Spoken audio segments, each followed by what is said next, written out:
people from my neighborhood disappearing, being arrested by Stasi. People being shot dead, killed, trying to escape Eastern Germany to Western Germany. Obviously, they arrested me on arrival, Frankfurt at the airport. They arrested me, handcuffs. That's been it.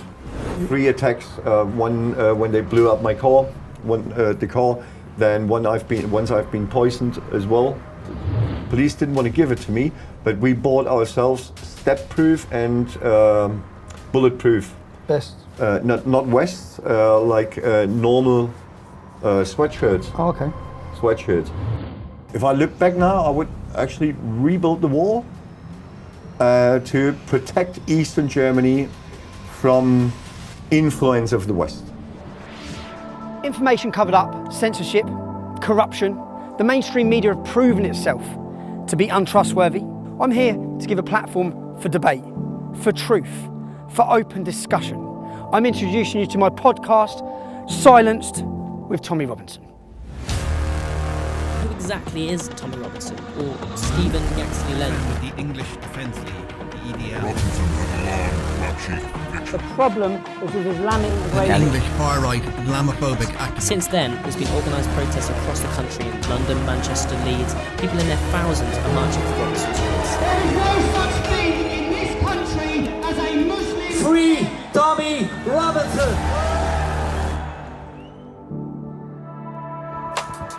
Lutz Bachmann is the founder of the Pegida movement, a German political organisation linked to the anti-Islam counter-jihad ideology.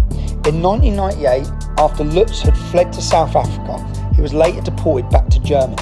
He started Pegida in October 2014 to protest plans to add 14 refugee centres in Dresden, East Germany. Through Pegida, he rallied the German people against the parallel societies of Muslims across Europe. As a result of his involvement with Pegida, he has been threatened with death and had to cancel a march in Dresden. His life is constantly in danger.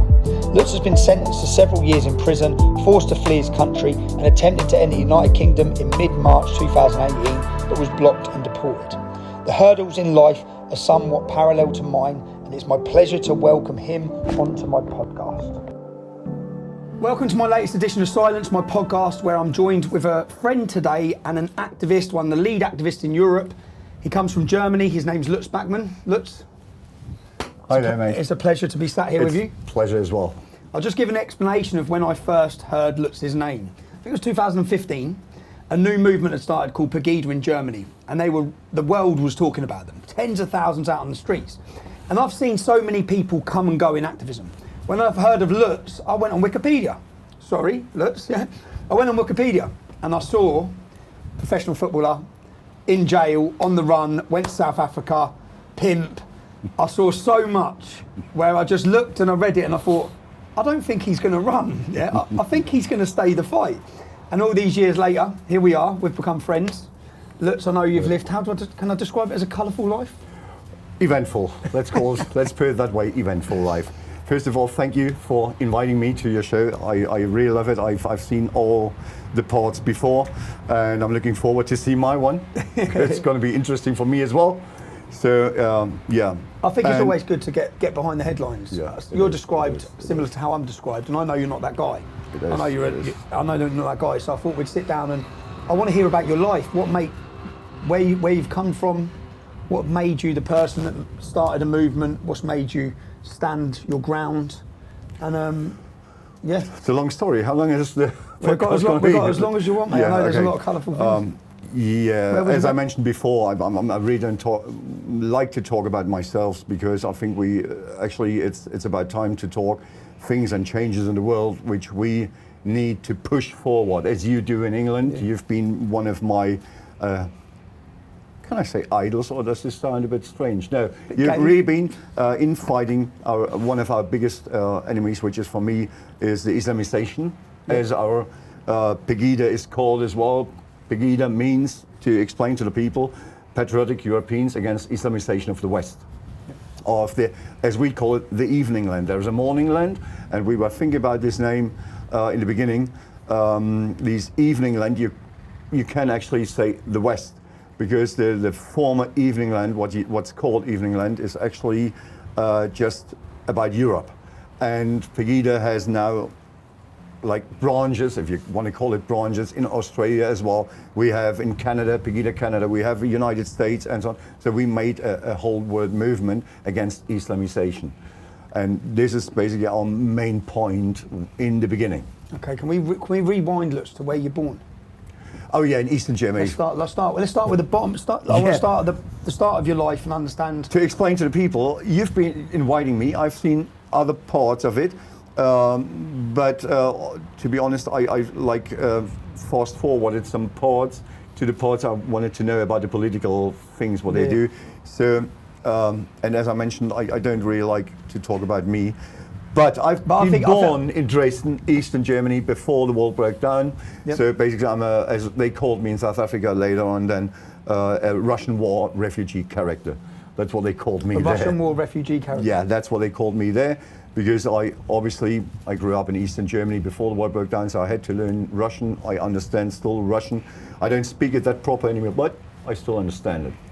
So that's why I grew up. I went normal to school. I've been obviously, can we put it that way, big-mouthed.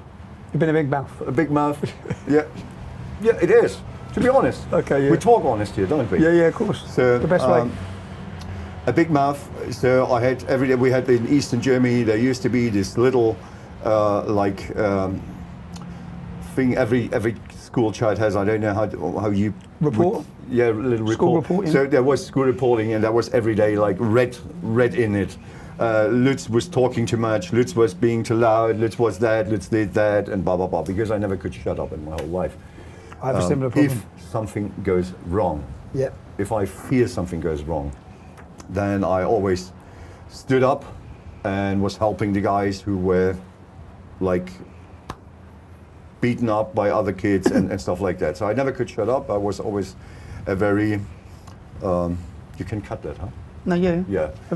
What would you say when you think there's something going wrong? It's I need this one. Standing up against injustice. Injustice, yeah. Standing up against injustices. Exactly. So I always stood up against injustices, helping other people. So and when I ended school, it was even in there is a very helpful one. So you helped others. When you was growing up in East Germany, in Dresden was ruled by communism. Yeah. Talk to me about that. Talk to me about the wall. Talk to me about so some people who might not understand the history, they might understand that Germany was divided into West and East. Yeah, it was divided in East and West, obviously. Yep. And it was divided actually by in the minds of the people still is. Okay. There is still an East and a West. There's differences between East and West. When did it get divided into East and West originally? It was in after the war, obviously. Yep. Then they founded Western and Eastern Germany in 1949. I think it was the 7th of October 1949. The Republic, Federal Republic of Germany, which is Eastern Germany, was founded, and then they built up the wall in August. I don't know the exact date in August, but 1961, the wall was built. From that moment on, it was two really split up German states with total different governments. Communism on that one side, capitalism on the other side. So and what about people? So when they built that wall, I'm guessing some people you'd have had a relationship with the people who the wall was. They just cut from one day to another. Families were cut because there was still people living in Eastern Germany, working in West, other way around as well. Wall was built. Nobody was allowed to cross the border. Nobody. And who said no one was allowed to cross the border? The communists in charge of the East. The communists in charge in the East. They really prohibited to enter to cross this border. It was like closed. What would they do if you Iron Curtain? It was really the Iron Curtain. And what would they do if you tried to cross it? They obviously shot the people. I think there was 263 shot. I don't know the exact number. Yeah, shot dead by trying to cross this border over these 40 years. The wall was up there. It was 61 till 89 when the wall broke down, so 38, I think 37, 38 years. So they kill people for trying to escape? They really tried to kill, or they killed people for escaping. You even got arrested when, like, you sit, like today, we sit in a pub. Yeah. And we talk about some plans to do a demonstration. It used to be like that as well, that people were talking to friends. They thought they are friends. They were talking to each other like, listen, next week I'm going to try to cross the border. I try to get into the West. Next day, he's been arrested because this guy, who was thinking that is his friend, was working for this Ministry of Internal Affairs, which is Stasi, became famous as Stasi, Staatssicherheit. Stasi secret police? Stasi secret police, German secret police, actually the same like Gestapo used to be in the Third Reich. Yeah. It's been the same actually, but sometimes even worse, because they obviously had more technical things, Advancements than what Hitler had. and way more members. Yeah. There were unofficial members called IM, and there was official members like the real like officers and all this shit. They had a uniform and stuff like that. But the problem was these unofficial members. They really reported even their own family just to get a little advantage, like it's real. It happened like that. Was it to get an like advantage, a or was it kilogram of 'cause bananas. Because Was it it to get an was, advantage, or was it because they're scared? most of them did it because to get some advantage. It's Okay. like getting a phone at home, getting quicker a car, because you had to wait like sometimes 17 years or 20 years for a car. You had to order the car with the dealer, and then it took 20 years to get a car. Nobody can imagine today anymore. Well, that's what I was going to ask you. What was it what was it like living in East Germany? Why were people trying to escape? What's the difference? What was it like in East Germany compared to West Germany? What was the standard of living like? What were the jobs like? What was the freedom like? Was there freedom? Was there freedom of speech? Was there? Freedom of speech didn't exist. But this didn't change. It's now we are in the same position again anymore. When I come to a Pegida rally, But yeah, exactly. An old gentleman, I went to Pegida Valley in Dresden, Yeah. and one of the elderly gentlemen, he was about 80, he said, "We've seen this before. Yeah, we've seen that. Shh, you can't talk about that, you can't say that." He said, "I've seen this in East Germany, now it's Islam." Exactly the same. Yeah, that's what he It's said. exactly the same. And that's why in Eastern Germany, our movements, which is now called from the media, right-wing movements, Yeah. because we're fighting for freedom of speech, total freedom of speech. Why can't I mention that and that? I don't understand it. But it used to be the same in Eastern Germany, and we're fighting again for the freedom of speech. In Eastern Germany, we grew up with that, and everybody knew, because in the beginning of this Federal Republic of Germany, Eastern Germany, in the beginning it wasn't that bad. It went bad over the years. They got more So tyrannical. we've seen growing this, like killing freedom of speech, killing freedom of people, like putting up the borders more and more and more. Today they do it another way. Now it's allowed to cross borders, but they raise the prices that much that you can't as well. Yeah. So for normal people, they can't afford a holiday in foreign countries anymore and stuff like that. But back to the subject. So we saw it once rising, dictatorship like it is now. I would call it what we have now in Germany is a dictatorship. Did you have normal news? Was there normal TV in East Germany? No, we didn't have, and it's the same now.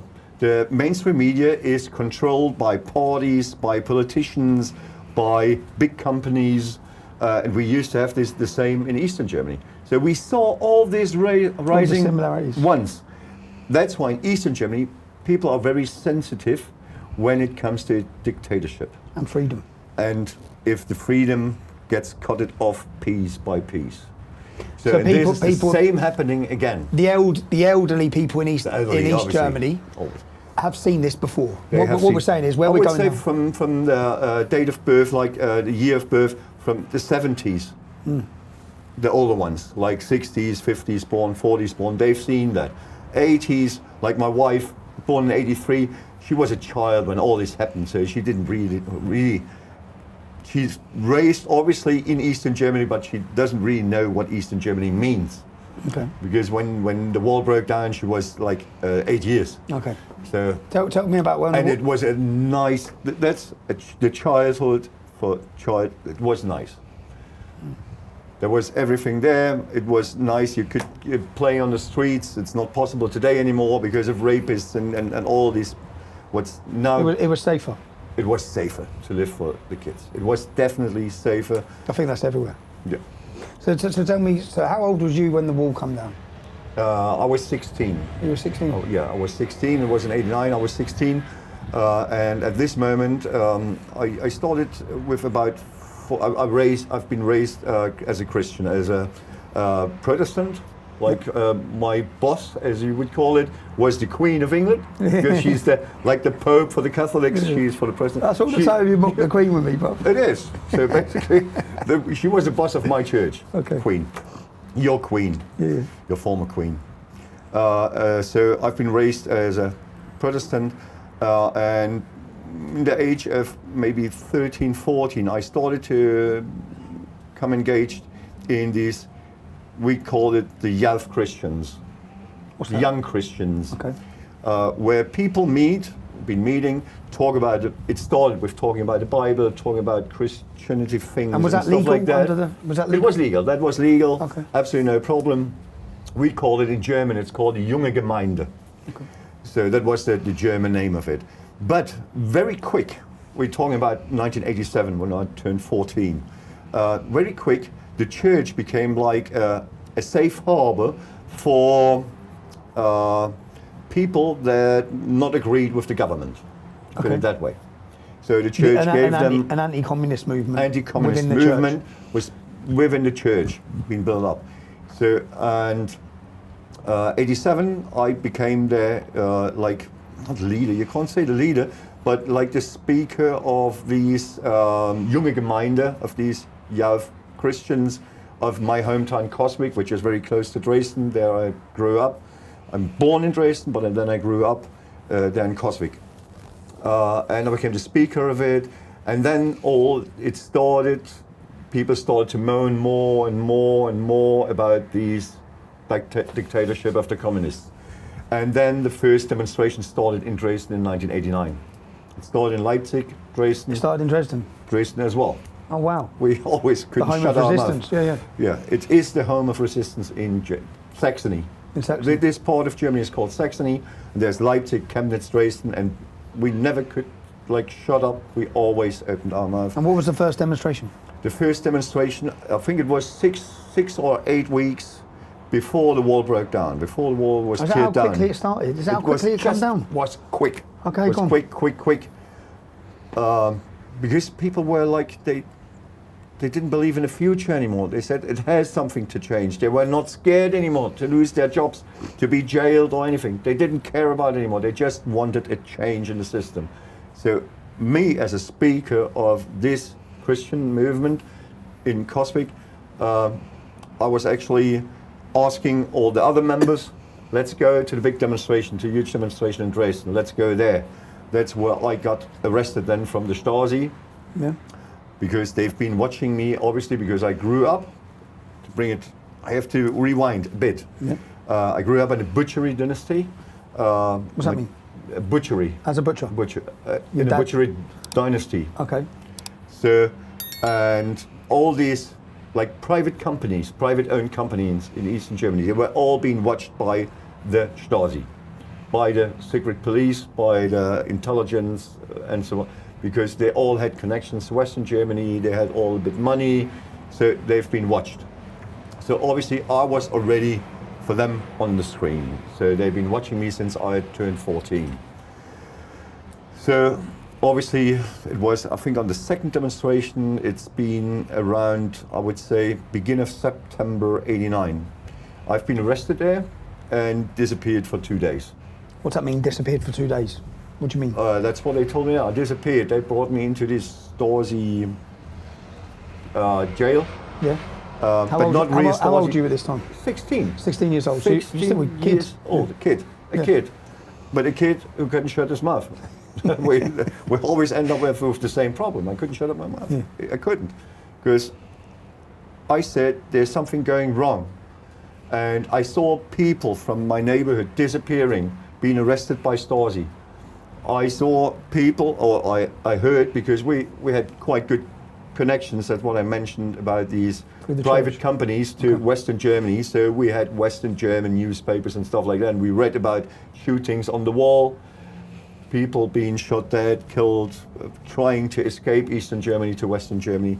So that's saying that obviously that the government wouldn't have publicised to the public, so they didn't. No one would have known so they're killing, you murdering needed people. Western media for that. Okay. Today I wish I would never have read them, But at this time it was the only way to get informed about stuff like that.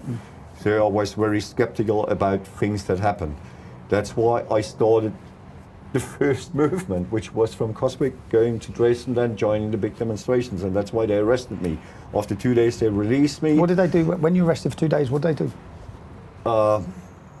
They actually just put you in a big cell with a couple of people, because at this time, normally, when you get as a political arrested in Eastern Germany, you've been isolated. Okay. But at this time, all the cells were full. So you came in a big room. It's not even been on this. It's called in Dresden Bautzner Straße. It's this big Stasi. It used to be this big Stasi jail. Okay. This was packed. So they put us into a backyard of a school. Okay. Where we've been held for 2 days. That's about it. Not even been questioned or anything. Nothing happened actually. After 2 days of research, because the demonstration was like blowing up. Was first week it was maybe 5,000, then it was 100,000, and it was 500,000. So they couldn't stop it anymore. Okay. It was quick, and after 6, 7, 8 weeks, maximum 8 weeks, it was gone. What was the slogan of the demonstrators? It used to be at this time where loads of, but I know what you mean. We are the people, so wir sind das Volk. That was basically what was everybody screaming, which basically the same as today. We want to show them that we are the sovereign in the country. And how often did they protest over those 8 weeks? Were they daily protests? Every Monday. Every Monday? Every Monday. It was like, there was a couple of other days as well, but mainly it was Mondays, always the same time, because you have to imagine, in Eastern Germany, you didn't even have like a landline phone. A normal family didn't have. No, okay. So there was no way to call, hey, let's make a demonstration. So they had to say on Monday, when they're there, next week, tell all your friends, same time, same place, be there. Not like today, which I think it's a huge problem with all these cell phone bullshit here, where you have an appointment with a friend and there comes a WhatsApp or whatever they use. I'm running late, 5 minutes later, I can't make it today. It was impossible at this time. In Eastern Germany, it meant you have an appointment at 7, the bus goes at 10 to 7, the bus leaves. Yeah. So you're late. Nobody's waiting for you. So you had to be there. And this was one way to the success. Today, with all this media and all this bullshit, there's always a way for people to excuse. Yeah. It was not possible at this time.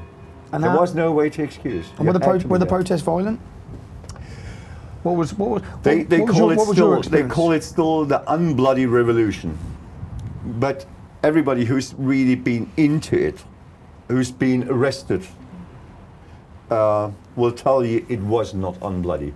First of all, loads of people died on the borders. They've been arrested. Loads of people just disappeared. Nobody knows till today where they're gone. They've been arrested at these demonstrations, and those people just disappeared. They've been people beaten up, like these leaders, the big-mouthed ones, beaten up, arrested at the demonstration, beaten up. Some of them being killed. So that's why I actually don't like it when people talk about the unbloody revolution in Eastern Germany. It was a lot of blood. But it's not published that much because it sounds, obviously for the press, it sounds better to call it an unbloody revolution. But loads of people gave their lives, gave their blood, gave their sweat, and gave everything. How did it change? So the wall comes down and overnight it changes? Overnight changes, yeah. That was actually what was it like? A strange and funny. If I look back now, it was so strange. Like you always had, when you grew up in Eastern Germany, you respected every uniform. A Russian uniform, the uniform from a policeman just standing there. They didn't even, some of them didn't even carry a gun or anything, but you respected them because you knew he's using his walkie-talkie calling, and 5 minutes later the secret police is there and is arresting. They had respect. Would you say respected or feared? Fear. Feared. Fear. Actually, yeah, fear. Yeah, right. Yeah. So you've been really scared to do anything to them. And from one day to another, they were like clowns. What do you mean? Clowns in uniform. clowns. Nobody respected them anymore. What, when the Because wall they calmed said- down? Yeah, when the wall calmed down. It came down. Oh, okay, and from- okay. So from you've the been, next you've been day- fearful of them, and then the Yeah, next- you were fearful of them. And from the next day on, you were just laughing at them. So nice uniform you wear. From next year on, you don't have it anymore. You're a nobody from next year, because we knew it's going to come to a reunion of the two German countries. So these guys will lose their job. That's what we hoped, actually. Yeah. But loads of them didn't. As you see, even the German government, there's still people, or for the German government, there's loads of people working. They used to be in Stasi, used to be in the Secret Service in the Eastern German, and What now? Still loads of them. So lots of people who were in charge of the communism within East Germany are now in They're government. still in charge. The And same. when Angela Merkel, didn't Angela Merkel's family? She's been herself. She was a member of the Communist She Party. was herself member of Communist And her Party. family had the opportunity to leave, but didn't leave. They went from west to They east. went from west to east. They went from She's West born Germany. in Hamburg, and they went from They west to travelled east. to East Germany for the communism. Yeah. They been there. She grew up. She used to wear the uniform of the GST, which is an Eastern German paramilitary youth organization. She was really a big head of the whole communist movement. So That's insane. actually, not the West took over the East. It wasn't a reunion. It was actually the East took over the West. When I see the government now, and they call it in Eastern Germany. In Germany, they call it now Staatssecretary, Secretary of the States. This is a position which is, you're not really minister, but you're close to a minister. Yeah. And there is so many of the former Eastern German functionaries still there. It's unbelievable. The well-known one is Annette Kahane. You might have heard about her. Annette Kahane, she is like the one of the heads of this corrective, which is like the what do you call it? These fake news, fighting fake. They call it fighting fake news. Disinformation. Yeah, they're fighting disinformation. That's what they call it. And the person in charge of fighting Which disinformation is was censorship. and censorship. Yeah. She was a previous Fact checkers. fact checkers. Yeah, that's what they And call she was- themselves. And she was one of the heads of. She was communist- one of the heads in communist times of Stasi. Unbelievable. And she's now head of these, it's called Amadeo Antonio Stiftung. So this is very different because when Romania, if we look at Romania, when they were freed, They did it the right way. when you say the right way, Can what I do- say that? What do you say? So Romania Yeah. massacred Yeah. all of the communists who had been Yeah. enslaving them. Not all, but loads of them. The vast majority of them were murdered and killed. People just pulled them on the streets, shot Put them on them, the streets or and killed hanged them. them, or whatever. So then there was no chance of them infiltrating government or continuing their regimes. Or They still did. They still have a very corrupt system. They still have as well, because they didn't finish the job, to put it that way. but Germany certainly didn't finish the job because within Germany, there many of them Not are at in all. power. If I would have known what happens, like now, 35 years later, or 35 this year, it's 35 years, 89. If I would have known, I would never have gone in the streets, because we ran from the one dictatorship to the next one. And So from, you, as a German, you would never have wanted the wall to fall. Now, looking at Germany now, if I look back now, I would actually rebuild the wall to protect Eastern Germany from the influence of the West. Because so many bad things came. Obviously, it's got advantages, freedom to travel wherever you want, but as I mentioned, you can't afford it now anymore for loads of people, for normal workers. so you say this as in you wouldn't want to be living under communism No. in the East, but you'd want In a the better system. That's why we went on the streets. Western Germans always make fun on us. Why did you go on the streets there? You just wanted to have a kilogram of bananas. If they would have known how many bananas we have, they would have been jealous of us. But that's what they make fun on us. We never went on the streets for bananas or for anything. We went on the streets in '89 for freedom of speech and to travel wherever we want. There was the two things. If the communist government would have allowed, like for 30 days a year, Eastern German people to leave the country, to have a look at the world, I believe now, with the knowledge from today, that 90% would have come back. and you say, 90% would have come back. That was the only, for loads of people which I spoke to over the years, which went to the street with me in these late 80s, was the reason I want to see the world, I want to travel the world.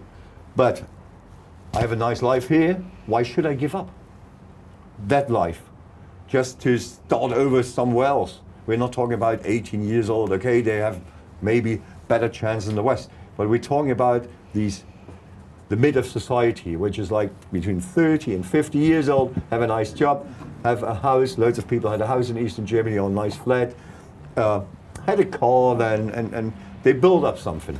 With the really less we had, or with the minimum which we had, they built up really a nice life. So they would have come back, believe me. And that was the biggest mistake of the communist government in Eastern Germany, to lock the people. And you say this now because of what Western Germany or the whole of Germany has become. How has it changed?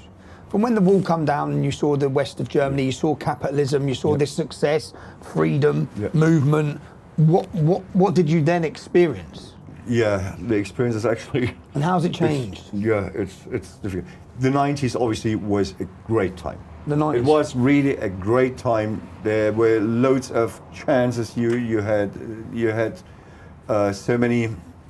It was really freedom. That was freedom. The 90s. The 90s, yeah. Was freedom. There was actually not really, especially for Eastern Germans, it was the pure freedom. We just did what we wanted to. Because the police, obviously, loads of the police guys from Eastern Germany were taken over by the Western police. They got a new uniform and changed their mind, suddenly.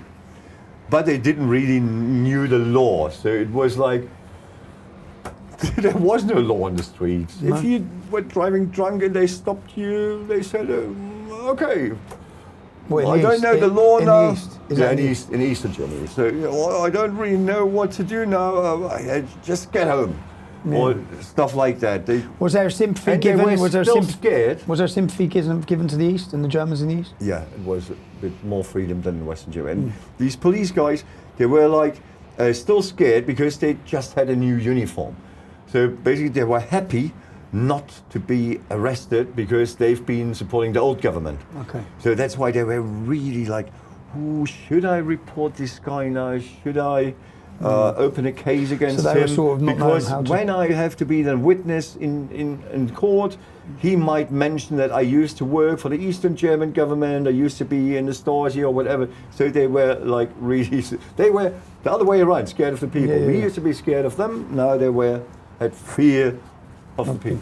And when the wall went down, did you go live in West Germany? What did you do? Never. I never. No. I was not interested in living. What did you do? I had a good life in Eastern Germany. So the walls come down. You're 16, 17. I was 16, 17. I did I've been learning my profession. What's your profession? Chef. I'm a professional chef. I grew up. He just showed me some sausages he's been doing. Of course, that's the German butchery. Sausages. Yeah, that's a butchery thing, which I learned from my dad. Because after this, I used to work for my dad. So I got used to earn money. Yep.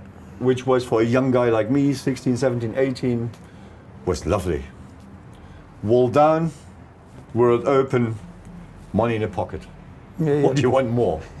So you get used to that, and then got some injuries, and some things went wrong, and contracts not really being good, and so what are you doing as a young guy? No real laws in Eastern Germany. We're talking about beginning of the 90s. You used to have money, and then suddenly it gets less money. So what did you do to earn money, Lutz? Getting the wrong way, basically. Getting involved in things. A very eventful time started at this time. And what age was you here? Sorry? What age was you? 18. 18? 18, 19. And would you say that went down a path of criminality?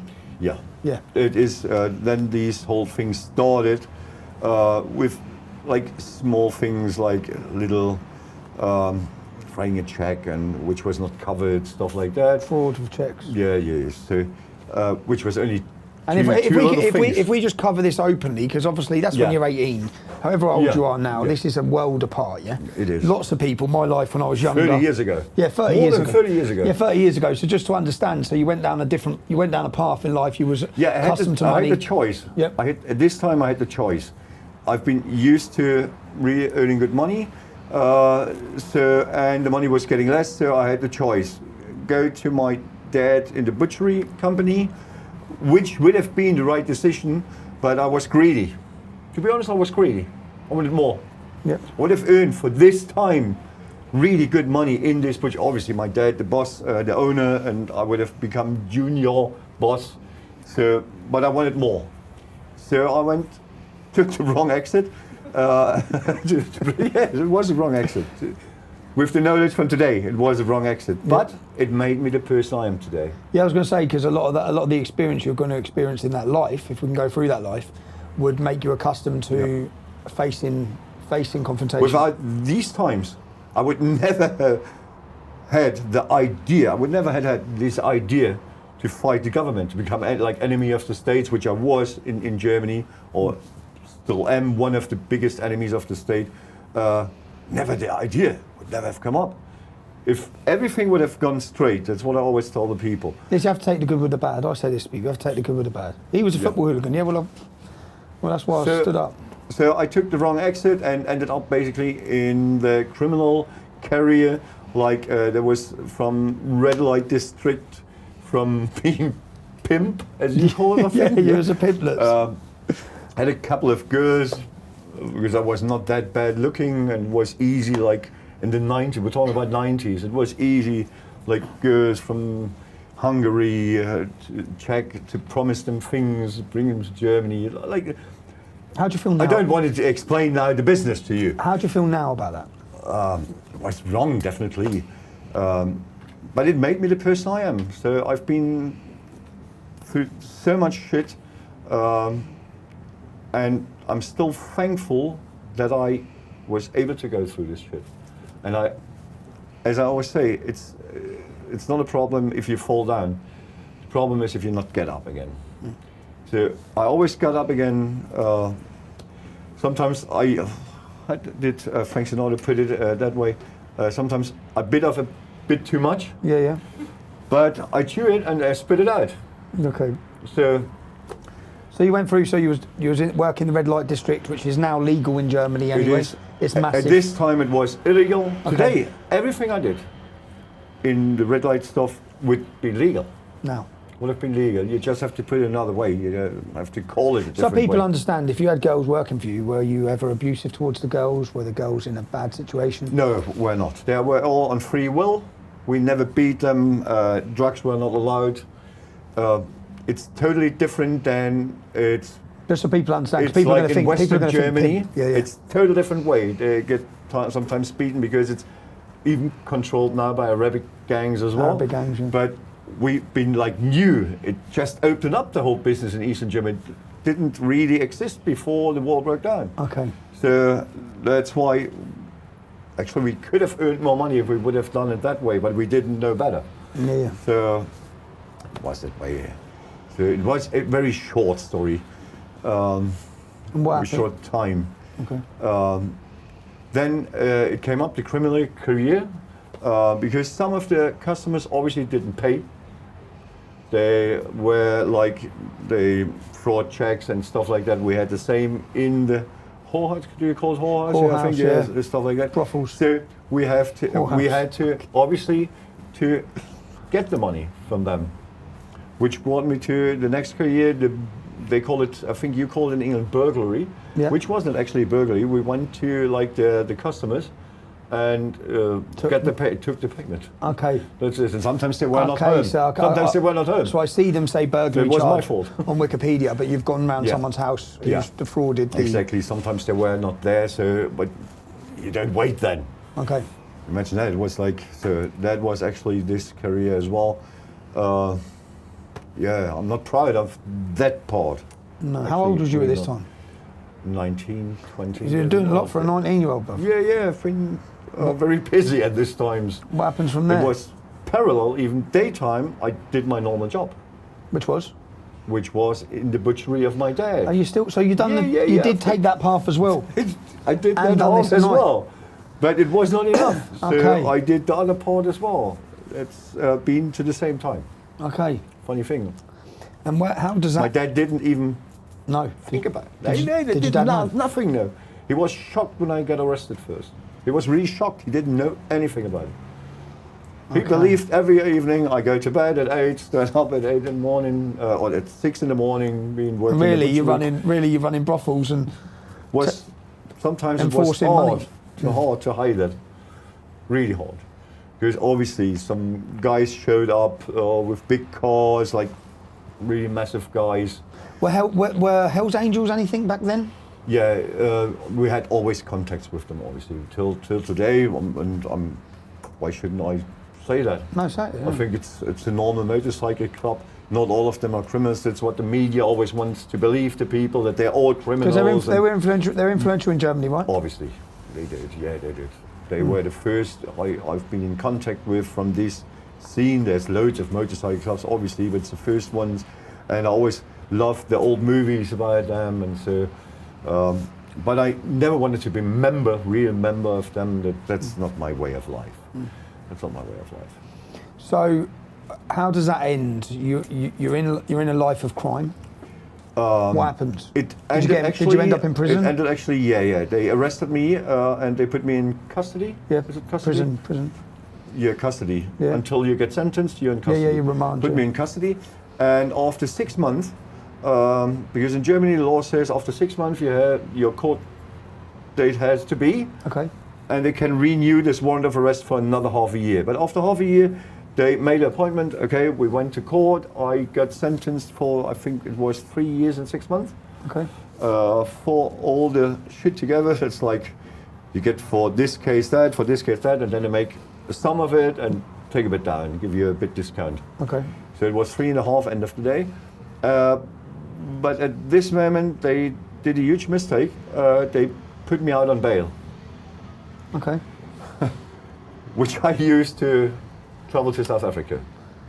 Okay, so you've done 6 months on remand. You get 3 years, 6 months sentence, but you're out on bail waiting that on bail, sentence date. waiting for my sentence date to be at the To court. get the 3 years, 6 months, and you've done the off. we appealed as well for the 3-6. Yeah. We appealed for that, and it's been refused by the High Court, but under the condition that they shorten it to 3 years. Okay. So, but at this time I didn't even care about it anymore because I've been living at this time in South Africa already. So you just left. Yeah, And how old were you at this time? At this time it was 1997, so 24. Still young. Yeah, still young. You've gone to South Africa. I'm now still young.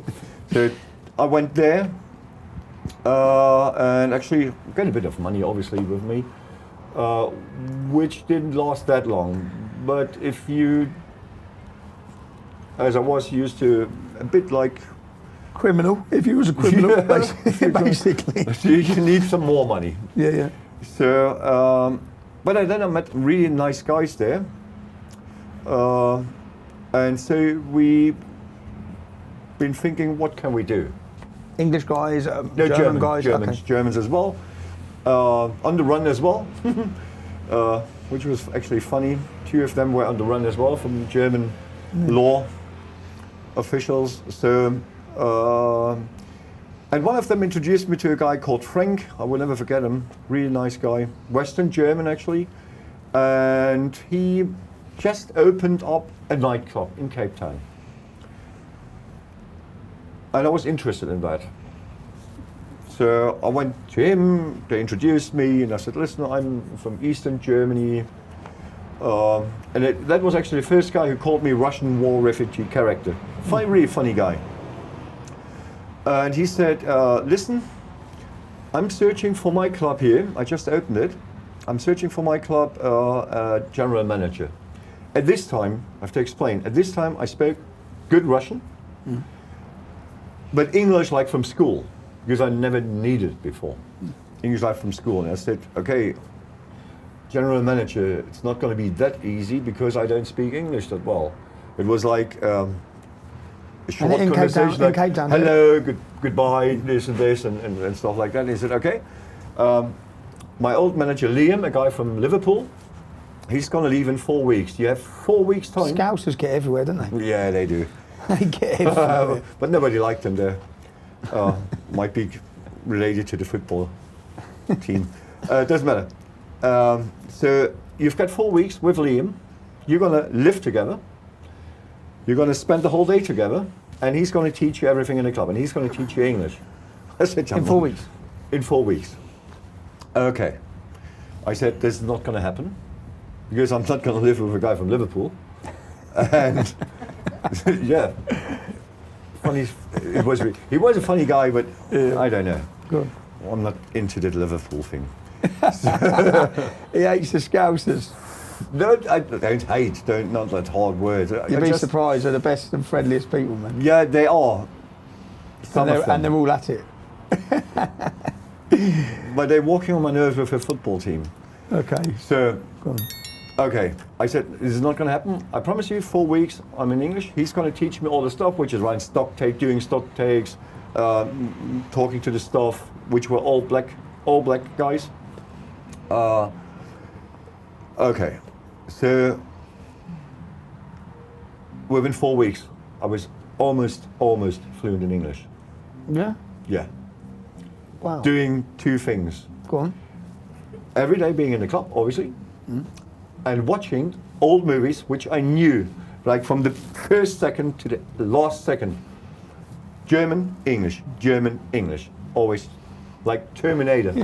Terminator, watching in German, watching in English, watching in German, watching in English, watching a whole day, or listening a whole day. At these times, we used to have the Walkman. Yeah, I remember this? Sony Walkman, yeah. Yeah, like not, but at this time already Discman stuff. Yeah. So, whole day. Radio stuff, music in English, which is produced in German as well, stuff like that. Within 4 weeks, it was okay, and it's pretty good. It's pretty working, I think. Okay. Pretty good working. So, but the people now complain that I have a South African accent. Yeah. They do. You did as well when we met I first. was You trying to work remember? out what it was. You remember? Yeah. It was terrible because at the same time I learned the 3rd language as well, which is Afrikaans. Comparable to Dutch, Okay. Netherlands. So, but the white people in South Africa, they speak obviously Afrikaans. They want to talk to you Afrikaans. They refuse to speak all these black languages and English as well. The Boers, which have the roots in Holland, Netherlands, they want to talk with you Afrikaans. Otherwise, they refuse to talk to you, especially when you're white. Was still a bit kind of racism there, which at this time I really hated, because it was, we were talking about 1997.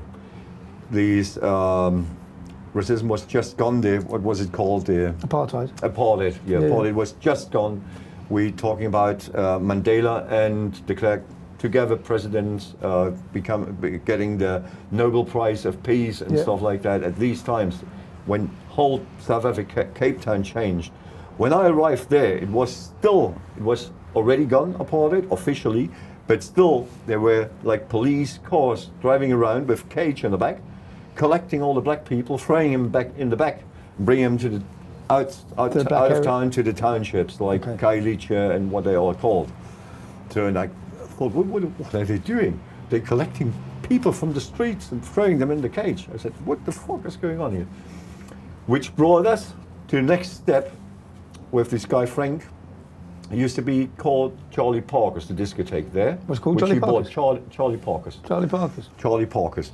And we renamed it to Frankie's, because I couldn't be officially there. Because you wanted? Yeah. Okay. I was on the different name there, not under my name. What was your name? Different passport. Okay. Now comes the funny thing, Charlie Parker. That was your name? That was my name there. It was so funny. So, okay, so I said, listen, there's a change going on.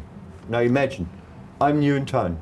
He lives there for 15 years. He almost grew up there, Frank, partner there. He just bought this nightclub, which was 25 years, #1 nightclub in Cape Town. #1 address. No blacks allowed, except like collecting glasses, washing glasses as staff members, not as customers. And I'm coming up after 4 weeks, when I learned English, after 4 weeks becoming general manager, saying, listen, I'm going to be your partner. I'm going to put in some as well. And we opened the very first nightclub in whole South Africa, whole Cape Town, for black people. For black people and white people? And white, obviously. Yeah, to allow black people. Allow black people. And it was a success story. It was on the first page of Cape August, which is like The Sun in England or Bild in Germany, like these big So newspapers. you, Lutz Bachmann, who's referred to as a far-right racist extremist. You opened the first nightclub in Cape Town for black people. after apartheid. The black people called could attend. Frankie's Sea Point Main Road 242. And it was a success? It was a huge success. Really huge success, because it was from one day to another day, because when you take over a club, obviously after 25 years being number one in Cape Town, Charlie Parker's went down. Today a club lasts about a year, then a new one opens and they all go there. But at this time, we're talking apartheid times, it was 25 years number one, or 15 years number one club there. Went down, turnover went down, no money anymore, so I said, let's go, let's cater for black people. Let's do black music there. Let's do these Kwaito, it's called Kwaito, from the locals there, from the Xhosas. There's Xhosa, Sotho, Zulu. There's 12 different in South Africa, but mainly you've got in the Cape region, you've got Xhosas. And they love this Kwaito music. Brenda Fassie used to be a big deal, like Michael Jackson in the world was there, Brenda Fassie. And she was even in the club visiting us. She lived not far away from the club, actually. She became a really good friend, then she died, she's been killed as well. It was really good. There's some pictures even from me and Brenda Fassie. Yeah? It's unbelievable, yeah, it's cool, it's really cool. It was really cool. She had a little, sort of a drug problem, but okay, fair enough. Who hasn't there? Away in South Africa? Especially when you're that famous, that rich. She was like, you can really say Madonna. Yeah. She was like Sold in South Africa. as many CDs like she did, Wow. just in South Africa. It's unbelievable. She was really undisputed number one, Brenda Fassie. Guys, look for the music. It's really cool music. It's been like disco music with local music mixed. Brilliant. I still love it. Still I've listen never to heard it. of her. Never heard of. I'm going to show you some tracks later. Okay. I'll send it to you. So, yeah, we became quite quick, very famous for it. And Did you get in a relationship with her? no. If you see her, you'll understand why not. Oh, okay. It's not about, really not about the colour. I know your missus is sat there. She was I'll not really listen. the prettiest one, but she's got a lovely voice. Was a lovely Okay. person. A really. Just the way you was talking about her and thinking about her. I thought No, you- not Oh, yeah. not at Or not you at all. If reminiscing there, you see a Lutz? picture of her, you understand why not. Okay. So how long did you run this club? We've been running. It was still running when they arrested me in South Africa. And how long was that? How long was you running? I've been there 2000, beginning of 2000. Yep. They arrested me there in another case. It wasn't even my case. But at this moment, I've obviously applied for citizenship and all this bullshit and official papers and which I didn't know. What I didn't know was when you apply for citizenship and all these papers, you have still to leave every 6 months the country. You can come back. You just go to Namibia. What's Namibia? Come An next island? day. Namibia, Okay. the next land, Okay. the next country, Next country. there on the western coast. Okay. It's about 2,000 kilometers from Cape Town. Okay. Up. And we went actually there every year, twice, just to leave the country, get a stamp and a passport, going back, getting the entrance stamp. Okay. That's it. So, and I thought when I applied there for all the papers, for the official papers to be allowed to stay there, I thought I can stay there. No, you still have to leave. Okay. So that's why they actually arrested in my house there another guy who was on the run from Germany as well. Till this moment, I didn't even know that they deliver people to Germany, but he was on the run because they thought he's been killed somebody in Germany. Okay. He was unguilty. He was absolutely unguilty at the time this happened. He was even in the Dominican Republic, but it was a mistake with the name, so they arrested him in my house. Checked my papers as well and saw, oh, he's over. We just deport him now to Germany, which was not so good for me. And what year was this? If you went there into the It year was 2000? 2001. How long were you in South Africa? What year did you go to South 4 Africa? years. Okay, so you're there 4 years. Almost 4 years. Running a club, everything's going successfully. Everything successful, everything fine. Did you have a missus? And then these stupid things happened, that I didn't go for holidays to Namibia, coming back, being legal, Now you're getting deported to Germany. deported to Germany, which was not so good, as you remember. You've done a run I've for been on 3 the year run. sentence. So what happens? Obviously, they arrested me on arrival, Yeah. Frankfurt at the airport. They arrested me, handcuffs. That's been it, and it took me about 3 weeks. Traveled through Germany from jail to jail to jail, because they don't bring you straight when they arrest you in Frankfurt, and you have to serve your sentence in Dresden. They don't bring you straight away there with a taxi. No, you go from jail to jail. And Until these there's buses buses go every scheduled. week once, and so I've been traveling 3 weeks through whole of Germany until I arrived at the final. When I arrived, the official papers from the embassy of South Africa arrived. Okay. So yeah, I was yeah. allowed then. Okay. On the day so of- you got. So when you arrived, you got the official papers Yeah. of citizenship. So they, So you'd have been there as a citizen, never it's escaped. fucking unbelievable. But then you'd never have been able to come back and see family. No. So I spent my sentence there. I served my sentence. How long did you serve? 3 years. Yeah. Which I served in Waldheim, which is about 60 kilometers from Dresden, 2 years. And after 2 years, they brought me to Dresden because the new jail was opened there. I was one of the first to get there. I even had to build up there the other cells, like the beds, building and putting everything on the walls, building the cupboards and the shelves on the wall, all this shit. That's what I had to do. That was my job the first 2 weeks. And after 2 weeks, they opened as well a part which we call the open Prison, prison, where you can go home in it. where you couldn't go home. You actually Works. just sleep there. You work outside in your job, and you just sleep there. And the weekends you spend home. Okay. So it's actually no jail, no real jail anymore. Which I spent then, I think, 6 or 8 months in that one, until I got released on suspension. Suspension, yeah, on suspension. Served the suspension, everything, nothing happened anymore, everything fine. And that was actually the end for this time. We're talking about 2002 of the criminal career. That's the end of your criminal life. Till 2009. Okay, until activism. No. No. 2009. So how old were you in 2002? 2009. 30? 2002, I was 29. 29, released from jail, nearly 30. You get on with your life. What do you do? So I went back to the old job I did to the butchery stuff, and yeah, then I had some trouble with my dad actually, and because I had other plans with the butchery, I wanted to grow it a bit, to do other things. So I said, okay, I have to leave. Not really trouble, but I said I have to leave. I don't like to be. You wasn't happy. You wanted to take it out other places, wanted to expand. He was happy as it was running, Yep. and I said we could do more.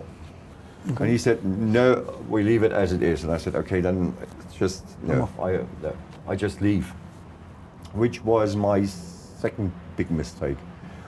Because second time I took the wrong exit. Again.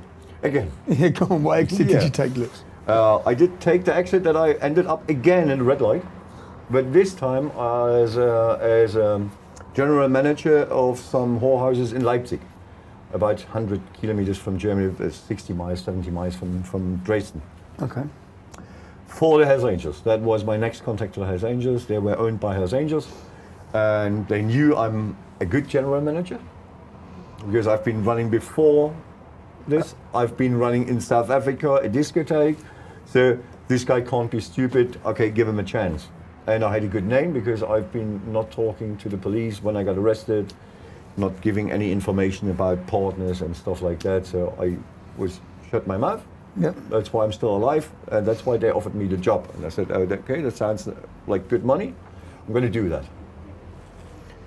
And it was running well, really running well. When I took over these, it was like, turnover was not so good, and I did some advertising. As you know, I'm doing graphics as well and stuff like that. So I brought it really up. I brought these 3 clubs really up. And yeah, then I got a little problem with one of the customers there because he offered me to earn even more money by trafficking drugs. Okay. I didn't know about this. Go on. Yeah, which I did. Which you did what? Where were you trafficking drugs from and to? Trafficking drugs from Colombia. Oh, wow. Yeah, You were I fucking know, I didn't travel there. Lutz was we import. just was I was importing. It was importing. Basically importing. He offered me good prices there to get them in Amsterdam and wherever. I didn't know this. And bringing from there to like Leipzig, Dresden, and everywhere. That's how I got arrested. And in 2009, I got arrested because the police were like Tapping your phones. Yeah, tapping the phones, and they did a mistake.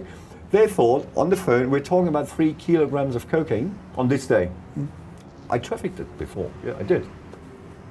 But they thought on this particular day, they thought I'm supposed to bring 3 kilograms of cocaine from Zeitz, which is a town close to the Western German border there, to Leipzig, and then to Dresden. Because they thought I'm talking about cocaine, but at this moment we really were talking about women. So I had to bring 3 girls from one club to another club. So that's why they busted my car. Yeah, They took it apart. You can't imagine. I went out to go to the loo from the highway, from the Autobahn, stopped the car, left the car there, went to the loo, came back to the car. They were jumping at me like 20, 30 special forces policemen because they knew my previous life. They thought I might be armed and all this bullshit. And they took the car apart. When I'm talking apart, they really took off like the inside door covers, they took off the windows, everything. Stripped it. They stripped it. You know what they found? Nothing. Fuck all. I was lying all the time on the floor, like a bag over my head. Not a bag. These black mask, black over. My hands on the back. That way I was lying on the floor. And then I heard one of the policemen say, "We can't find anything in the car." I said, "Strip the tires as well, it must be in." And I was like, thinking, what are they looking for? Because I didn't know that these guys that were listening to my call, Conversation about 3 girls. that he got it wrong. Yeah. I was thinking, what are they stripping the car? Why don't they ask me where are the girls? I didn't even have the girls with me. Okay. Because they were supposed to go to another club, which I didn't know at the moment when I drove there. Okay. So I just went back with an empty car. Okay, after 2 hours on the floor, they said, I heard one of the policemen say to another one, "We can't find anything, what are we going to do?" Okay, help him up, take off the handcuffs and take off the cover. And I thought, that's nice, that's a good one. We're going to let you go now. Which I forgot. And that was really stupid. At this moment I was wearing, at this time, not jeans like today, so these baggy things, trousers, pants. Combats. Yeah, combats. Yeah. And when I drove there, I had to drive there in the morning, I just took one from the cupboard on and went there. So in Germany it is law, it's the same maybe in England, when you get arrested, you have to search the person. What's in the They box? didn't till this moment. Okay. When they already took off the handcuffs, everything is, even the first of the policemen apologized. Said, "I'm sorry, it was a mistake, blah, blah, blah, whatever." what's in your pants, They were bruv? starting to, in the pants, What's in there? 40 grams of cocaine. Fucking hell. Went bad, this story, they already apologized. Joe, I'm laughing at this moment. Everything they say on Wikipedia's true then, bro. It is. Like on mine, It I is. go from my Wikipedia, I think that's bullshit, that's bullshit, that's No, bullshit. it's not. Yours It's is all, all- yours it's is all all true. factual. It's all true. I was expecting to sit here some and of the get it stories all I've wrote refuted. in myself. Why should I hide it? The press is going to find it out anyway. That's what I said in the beginning. That's why when we started the movement, Yeah. everybody was warning me. They're going to gonna go to town on to you. your past. They're gonna go to town They for will your bring it past. up. I said, okay, before they do, I do. I called the press, the biggest German newspaper, the Bild. I said, listen, I'm going to tell you now my whole story of my life. After the first 3 demonstrations, when it became that big that they been watching us. I called them and said, listen, you have to bring a story now about my life. Then nobody can come anymore. Because the Get all the reporter data. was a friend of mine. I Get said, all the listen, data out of the way. bring it now. That's why they couldn't come anymore with any past stories because I You owned published it You owned myself. You owned it. So Okay, we'll get on to that. So you got a caught with 40 grand. I got caught what with happens then? and they. I was in custody then for again How long for? 6 months. You only got 6 months. No, just in custody. Oh, waiting for court. waiting trial? for Yeah. waiting for trial. Trial happened 2 years on suspension.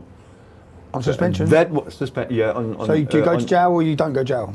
No, I came out after 6 months. Yep. And then you've got 2 years suspended sentence. Yeah. That's all right. Suspended Okay. sentence. That's these 2 years, and that was the end of the criminal career, except the political. And that's in 2009. 2009. Yeah. So fast forward then, what do you go back to? The butchery? You go back to work-wise? No, at this time not. Actually, I opened then with my dad together a new thing with these. I had already my advertising company with my wife, with my then later wife from 2011. But 2010, 2009 when I've been released from jail, I started with these sausages stuff, like on the Christmas markets, on markets, selling the sausages my dad produced. Okay. That's what was my plan before I stepped back into the red light criminal for world. years. He should have listening actually to me before. Then he would have less trouble in his life, and I as well. And me as well. It is like that. Because I always said to him, we have to go in the markets, we have to sell these fried or these grilled barbecue sausages, because you can charge double for that instead of the shop. Shop went down because more supermarkets, people earn less money or people have less money, so they don't spend it at a butchery shop, at a real professional butcher shop. They go to the supermarket and buy the cheap shit. Yeah. Really bullshit stuff like Syria meat and No whatever pork in it's it. called. No pork, Yeah. nothing in it anymore. a sausage Just and chemical 10% stuff. pork. Now I just saw a thing today. They print now meat. Yeah, printing meat. They Yeah. print meat. This is disgusting. I would never eat that. Never ever. Wouldn't Okay. even try And it. what was your marketing business? Your advertising business? The advertising business, like doing graphics, doing websites, light signs, like you see there. The whole thing is full here. Okay, yeah, Light the signs, neon stuff like lights that. for shops Neon and lights for businesses. shops. Okay. Menus for restaurants and stuff Like a that. printing business. That's what printing business. That's what I still do here. I can still do do it that from now? everywhere in the world. What I don't do anymore is these neon things. I design them, I let them produce, but I don't put them up anymore myself. Okay. So that's 2010. 2010, yeah. This is until today. That was the formation of when we formed the English Defence League in Yeah, 2009. that was when I heard first from this little loony Duke, Tommy Robinson, or as the media always say, Stephen, do yeah. I have to? Yeah. Yeah, good. Stephen, you actually learned? Yeah. Real name Stephen. Yeah. I always laugh about that. They still write it. Everybody knows it. Why do they? Oh, I don't know. It's a little bitter thing, isn't it? I'm laughing about that. Really. I think it's so funny. I wish they would write Lutz Bachmann, formerly known as Pimp of whatever. I think it's cool. Yeah. It's like a work name. Yeah, that's it. It's my student Yeah. name. My student name. So yeah, So you watch the English Defence League? yeah. 'Cause I've been watching it, heard from you, and getting interested in, but not really. I've been listening because at this time, obviously, my English was already perfect about the time in South Africa. Perfect. Yeah, it was good. For a German, it is Yeah. quite okay. So I've been watching sometimes the videos, and I love that English Defence League stuff. Or I love the other guy, your cousin, I think it's Kev. Yeah. I loved you, the two of you. It was brilliant to watch it. It was sometimes so funny even.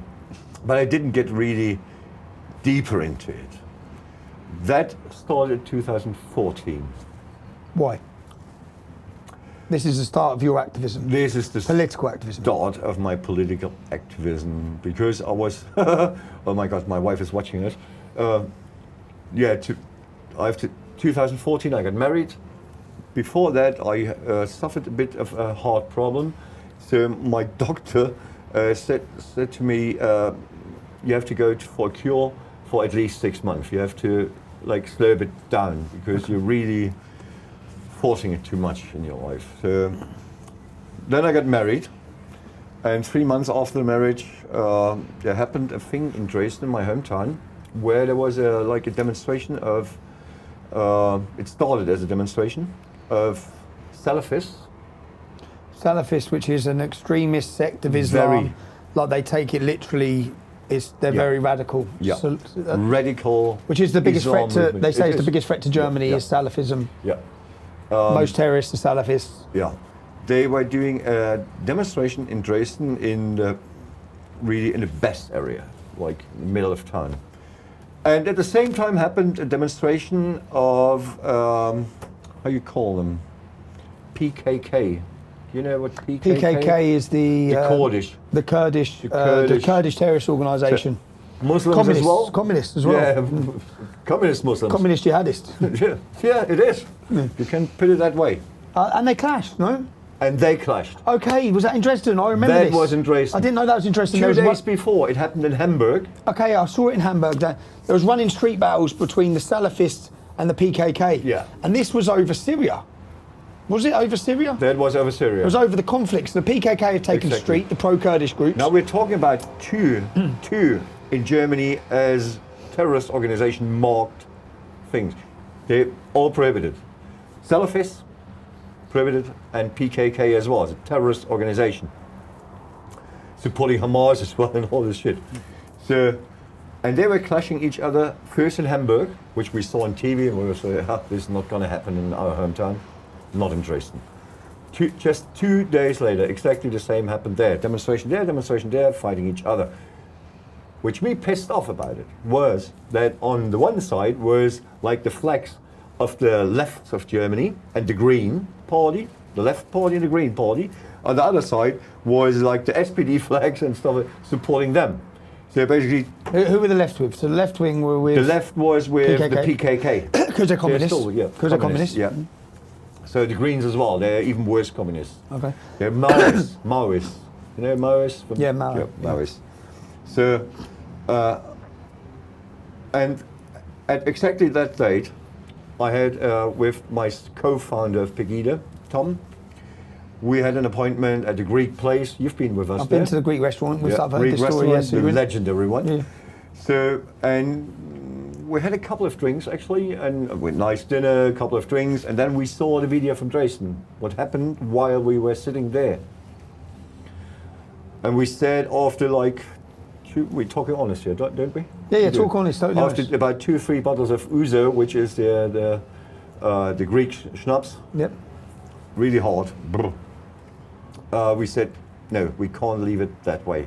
Dresden is our town. He comes like from the hooligan scene, Okay. connected to Dresden football and stuff. I'm coming, obviously, as I mentioned before, from the red light scene, from the criminal scene, and we were sitting there and saying, no, not in our town. We're going to do something about it. Okay. We're going to like found a city cleaner company, sort of, like grabbing 50 hools, 50 red light guys and cleaning up the town. So the idea was to form an organisation that would clean up the town of the terrorists, Yeah, exactly. to confront them. To confront them, exactly. To protect Sounds like the people. start of the English Defence League. Yeah, it is. It is the same. But you are a couple of years before us. Yeah. But at the time you started, Germany wasn't that bad like The borders England were already open. was. I will never forget, by the way, I will never forget one tour with you from London when you picked me up at the airport. We went to Manchester. When you showed me all the churches that have been reassigned. To mosques. Unbelievable. Because in 2006 I went to Germany for the World Cup and the cities were fine. Cologne was fine. Now it's desecrated. It's like It's a totally different city. Yeah, it's Since exploded. 2006. Yeah. It's just like you can't go near the train station. There's migrant gangs everywhere. You can't walk It's streets. Unbelievable. It's really unbelievable how quick this happened. Yeah. Okay, so you have a discussion about forming yeah, an we had alliance with this- football hooligans and so Hells we ha- Angel groups. Yeah, we had this discussion going on there. Had some more ouzo then, and we said we have to found an organization which is basically organizing a movement. We have to find a movement against this happening because we saw it from Western Germany, from Hamburg, from Düsseldorf, wherever, and now it's in our town. We never believed before that this could even happen. We didn't believe it. Okay, 1 week later, Pegida was founded. How? First demonstration was like set up, like I've been calling the City Hall, I want to make a demonstration, what do I have to do? I said, okay, send this form there, fill it in. I said, what, for a demonstration? We have the constitutional right of meeting. We have this.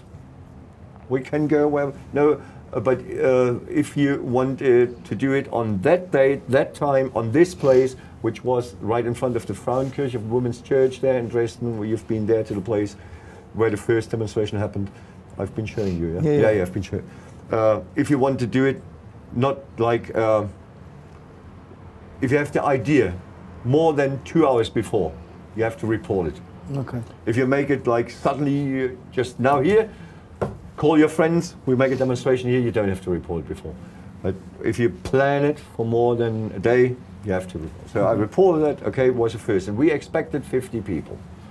My dad was with me as well. I said to him, listen, have you seen the video? We have to do something. We Germans have to raise to fight this. We don't want that in our town. No terrorists. Okay, he came over as well, and he was like a bit laughing. I said, oh, how many people would come there? I was okay. The 50 we expected were there, and we, in the week I had from this evening with Tom till the first demonstration was founded on the 11th, and the first demonstration was on the 20th, so it was 9 days. We made the whole, like, we designed the logo, we invented the name. Would you throw in the Nazi symbol in the bin, the communist symbol in the exactly, bin? That's the logo, right? No, the logo is actually Pegida with these patriotic Europeans, with this man who's throwing it in, the whole thing. Throwing all the extremist logos in the bin. All the extremist logos in, like ISIS flag, the Nazi logo, the left logo, Antifa logo, all this in, all the extremists in. Okay, 20th of October, 2014, first demonstration. The 50 are there, all by handshake, because we all knew each other. And then we unrolled this banner. We're starting now, our march. In the moment we unrolled, from all the restaurants on this place, you know the place, around, people raced and joined us. Because they've been just waiting, who's coming, is it starting, is it happening? So okay, so you thought there was just 50, yeah? We thought 50, and you have to tell the officials before how many might come, that they can send the police if it's necessary. But they sent 2 policemen. And at the moment we unrolled, it was 350 people, first demonstration. Expected 50. So the 2 police guys were saying, shit, what we're doing now. Okay, one was walking in front of us, of the banner, like stopping the cars, we're going now. And the other one was telling the cars, you can go now. That was the first one. 1 week, and we said after this success, we said we can't stop just now. And what day did you do this protest on? The first one? What day? Always Monday. Always Monday, in memory of the protests of 1989. Okay. That was basically the background that everybody knew from 89.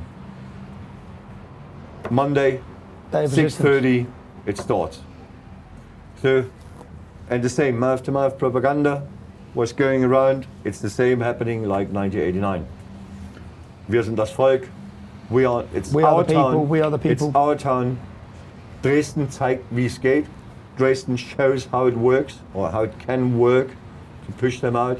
So, second week, we expected again 350, doubled, 700, 4 policemen.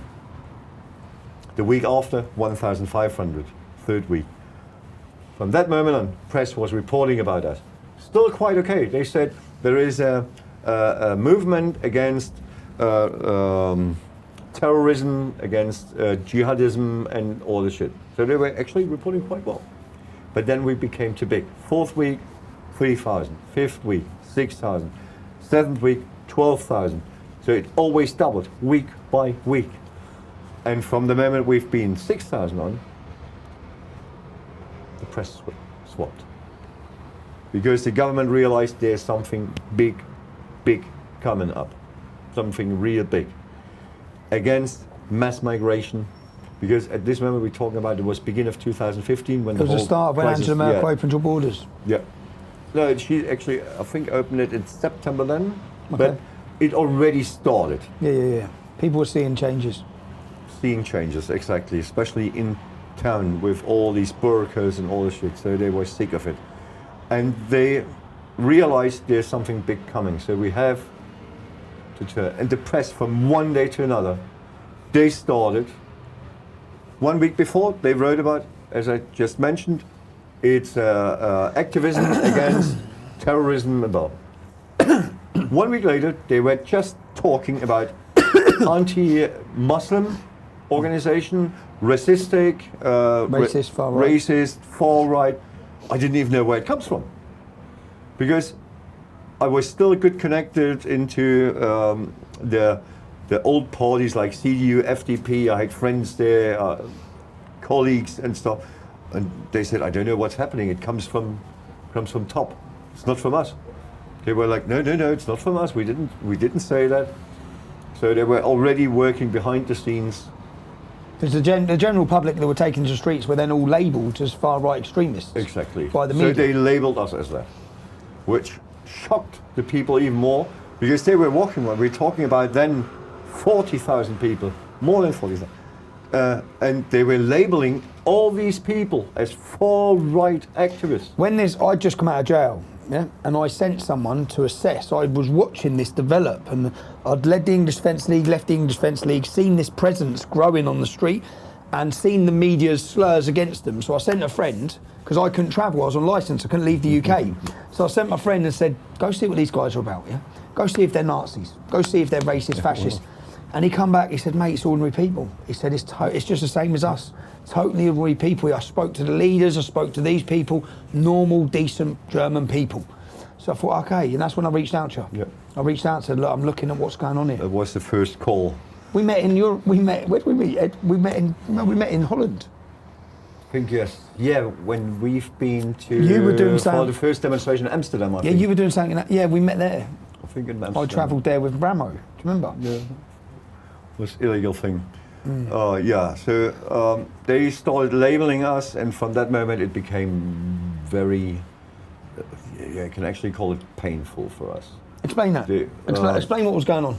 At the moment, so because you were the leader of a movement that was the most people on the streets that Europe has seen about this issue, yeah?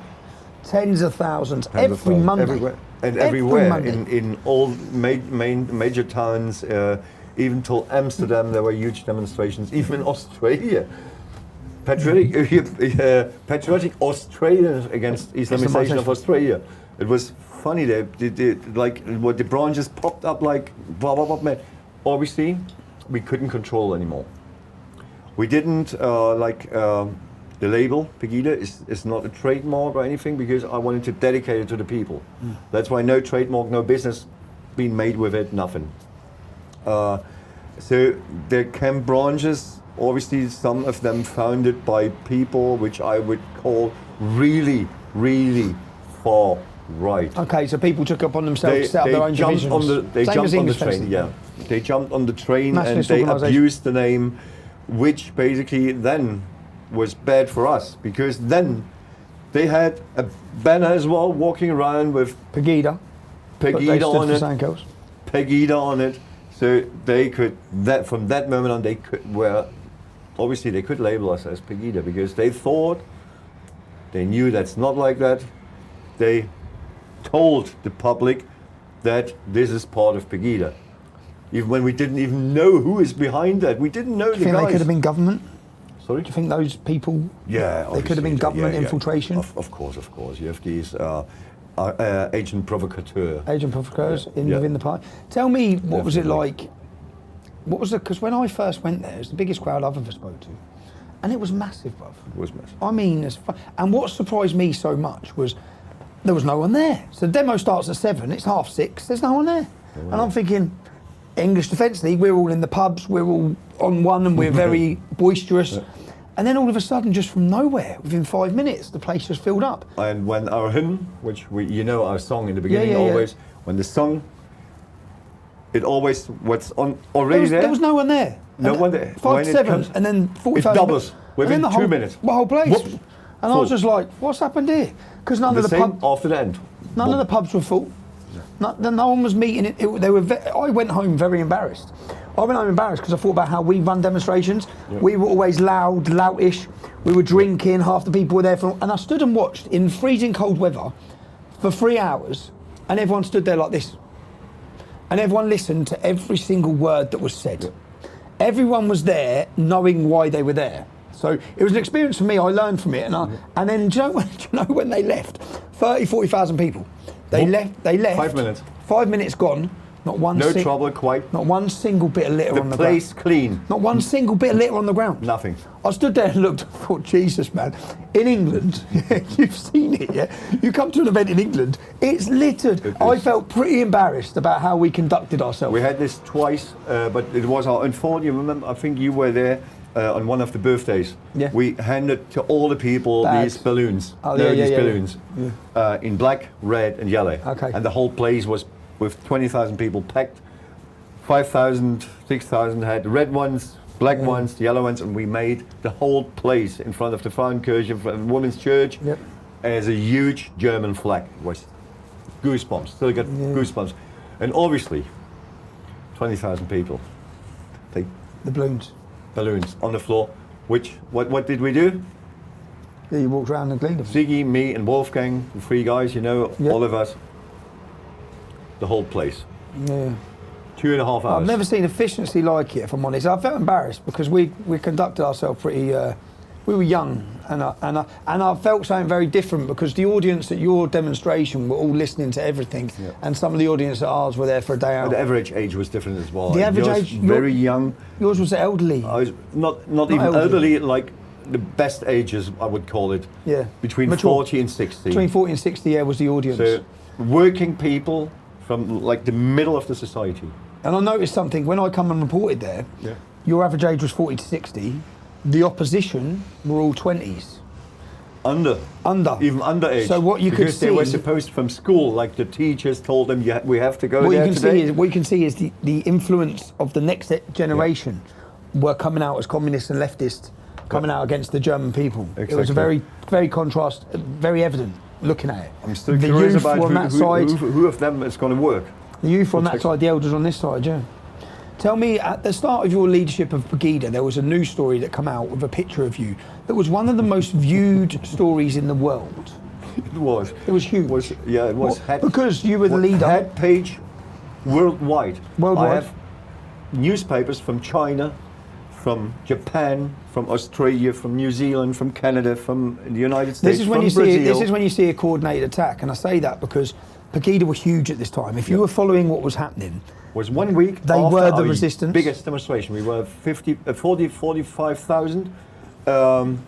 45,000 everything's going like this. was reported first by the media.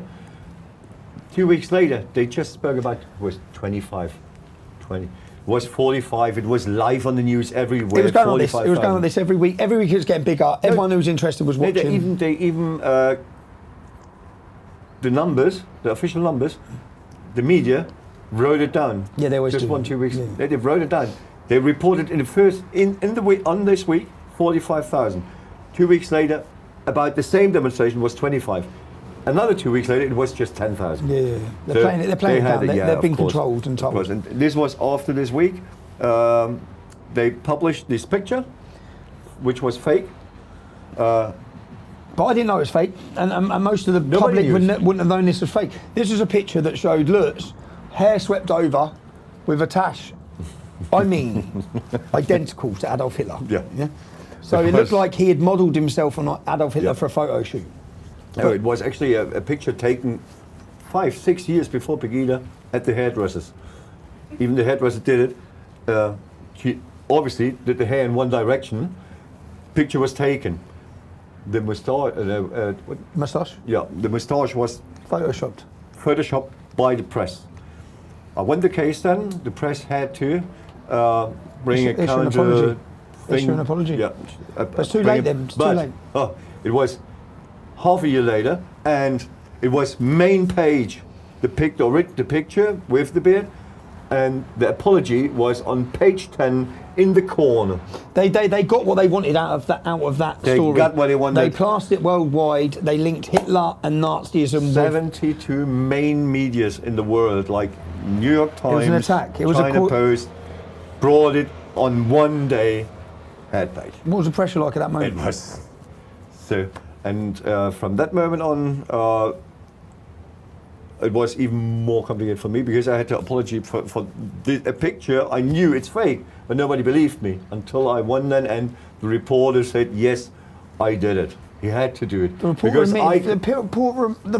admitted fabricating the photo. Yeah, he was fabricating the From photo. which newspaper?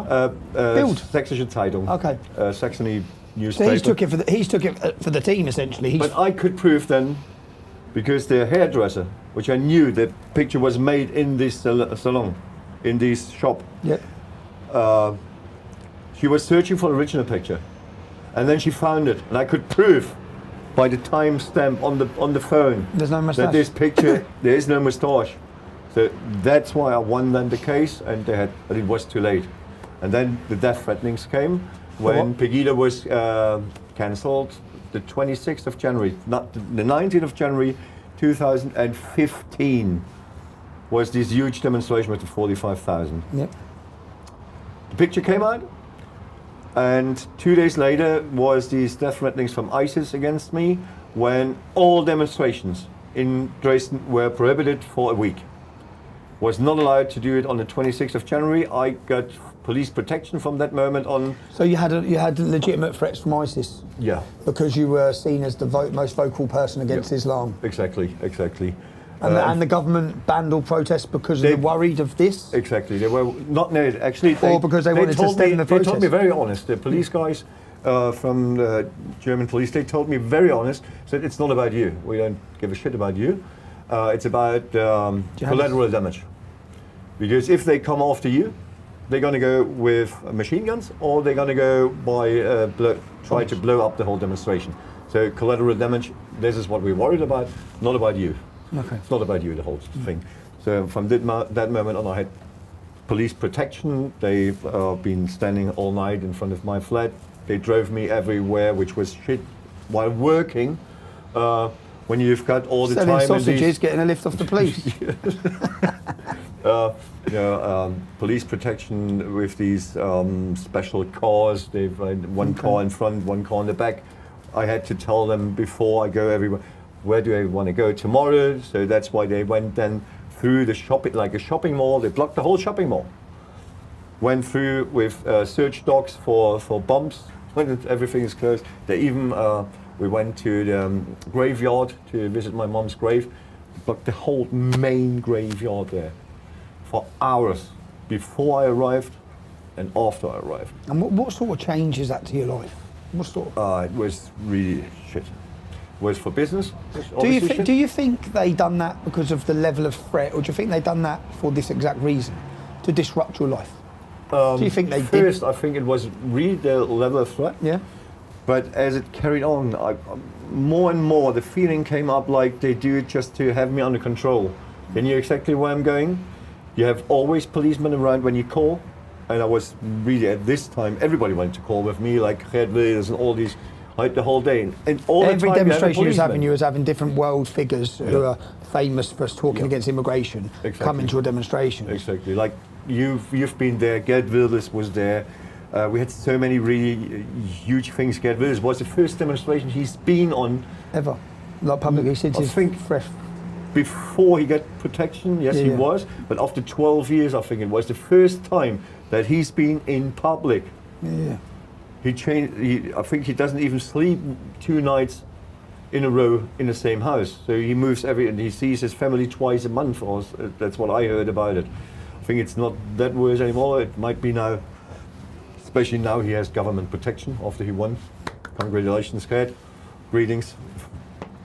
So we had really big guys, big players like Philip de Winter. Yeah. He's going to win. I think they're going to win, yeah? I hope in the upcoming election? I hope so. Vlaams Belang? Vlaams Belang is a good chance. Predicted to the polling at 28%, I think, when I was looking. Their elections in 5 months, I believe. So. But it's typical politician. Since he's got the chance, the contact is a bit getting less. Milder. Yeah. Is it? Yeah. It No. Is. Yeah, it is. It is. It used to be the same with the former Vice Chancellor of Austria. It's the same with Heinz-Christian Strache, the guy with the Ibiza. They got rid of him. They set him up with the Russian. Yeah, they set him up hoax. with a Russian fake prostitute thing there. This was a guy who was in charge of Austria. Yeah. And he was Vice Chancellor of Austria, and he was within the European Union. He was the main go-to leader who was linking all the anti-immigration parties together as one. Yeah. He was the one gelling it all together. He was the spokesman. He was a great spokesman. And then they set up a fake story which the German media knew was fake. It's been set up by German media, now it's proven. Set up by German media with someone who's never been found, if I remember rightly, the Russian woman, where they went to him and they tried to get him to act corruptly, which he refused, but they cut the editing to make it sound like he was doing corruption. And then they released it in the German media and he had to resign, And he was this is the powers they have, He was the main gel together vocal person who aligned and brought together all the anti-immigration parties of Europe, from Wilders to Marine Le Pen, all of them part of this one group within the European Union. He's then removed. He's gone. Yeah. He's gone. He was an amazing leader. He had to resign. Proved his innocence. Still in political business, but he will never become again this big. Proved his party was trading on him. They really he proved his innocence a year later because they believed the media as well. Yeah, so they turned on him. Everyone. So his own party turned on him. His own patriotic party turned on him. They got rid of him. A year later, he proves his name, but no one cares. Disgusting no one story. cares. No one cares. And you know really what? disgusting. This story should have been world news. Yeah. German media, government media, I believe, government media. took down the Chancellor Exchequer of Austria. It was actually against our constitution. We don't have the right to get into. It didn't make any news. It didn't make any media. No. But he spoke there as well. He spoke. I met him. He's as well. You met him, yeah? Yeah, I met him. But that story should have had world news. You have to look into this story. Yeah. I'll hopefully ask him to be a guest on the podcast to explain this. Because it's unbelievable. The coordinated attack by the media, the government, in order to remove one of the main gelling forces within the European Union against mass immigration. And they were so quick setting up the whole thing. After this Ibiza thing, this edited thing showed up. They even started immediately, even before he stepped back. To remove him? No. Before he stepped back, they started, Sky started producing a 4-part documentary about it, but like a movie. About his corruption. It was all bullshit. But they sent it. Yeah, they put it out anyway. They put it out anyway. They finished him. They just wrote, before it starts, they wrote, some parts might be like science, fiction, and some parts are real. That's all they did. But it was already done when he stepped back. Imagine that. It's a coordinated attack. It is. But that's the same with my picture. We're bringing it back to your story. Yeah. It was a coordinated attack against you. Well, not against you and Pegida. Yeah, it was done to tarnish Pegida's name. Yep. It was successful, I'd say, at the time. At this time it was successful, so we had to start over everything. Did you take a step back at that time? No, that's what we had. At this time, we had, we call it a submarine in our team, which was giving informations to the media and maybe even to the Secret Service. So you had a grass in the So camp. we had a meeting where a part of our organization team wanted me to step back. Okay. But they went in, and we still don't know who it was. Because so the story would have been... Two went out. During the meeting, 2 went out, go to the loo, came back in. And after we finished the meeting, I was still in charge. But in these 2 hours, they were gone. All the media said, Bachmann has stepped back. Because at the time, they went to the loo. It was about like the first, when we were giving votes. Yeah. And I lost it by 1. So 7-5, and we've been 12, 7-5. But we said... So this is 12 people, a leadership team who you voted on issues. 7-5. But we have in our Pegida constitution, we have written there, I can go for a second thing and I can declare blah, blah, blah. as I can again talk to the people, and then we go for a second Okay. poll, Like an appeal. like an appeal. And I won the second one. That was after they went to the loo. Okay. So they couldn't report anymore. No, he didn't step back. So we came out of the meeting. I was still leader. We threw out 5 of the 12. We threw them out immediately. Yep. And I came out, and phones were not allowed. We got back our phones, and already It's all over on the the news, secret bruv. place, all full of TV stations, like 100 cameras waiting outside. Tell us, why did you step back? I said, what? So do you think that was infiltration of the party and they had someone ready to take your place? Yeah. Use the photo. Do you think all that was planned? They wanted the to. photo was They planned. They knew when I step back, Get when rid of I'm you. not part of it anymore, Pegida is not going to be the same anymore. And is It's that not gonna is that be the because same. of? Would you say again? Because people might watch this and think there's flaws to your character, there's flaws to your growing up, the criminality. Some people may be disgusted with certain parts of you, but without that background and that upbringing, would you have ever been the person that's leading a mass movement against your government? There is nobody who would do the same job. If you're gone, who steps up? That's really difficult. Siggy said, if you, Siggy, which is, you know, you know met Siggy, Siggy, yeah, great very gentleman. nice guy, Very my good. right hand, and Wolfgang, the other right hand, none of them would ever say, at this time Wolfgang wasn't in the team when this happened, none would even think about to do this, to be face of it. And that's because of fear. Not even of fear. much to lose. Because it's still, I don't know how to explain it. That's what the people always tell me. I didn't, even my wife tells me, and I always said, no, it's bullshit. It's not People about the thought- person. It's not about the Oh, person. okay, But the so people always say, people saw you as a leader. you are Pegida, and Pegida is you. It was So like you me, can't step back. was like me We and made a poll on the couple of weeks later then, where on the place, 15,000 people. Because there was again going on this trouble with the former teammates. They founded a new organization which was 100 people on the streets, because it was not Pegida, it was something else. Yeah. So we've been asking on the place there, should I step back? Raise your hand, who is for me to step back? Raise your hand. It was about 15,000 people, about 100 hands going up. If you want me to carry on with it, raise your hand now. Place went up. Left hand, obviously. If I put up the right hand, we have the next yeah, set all up the picture. still photos.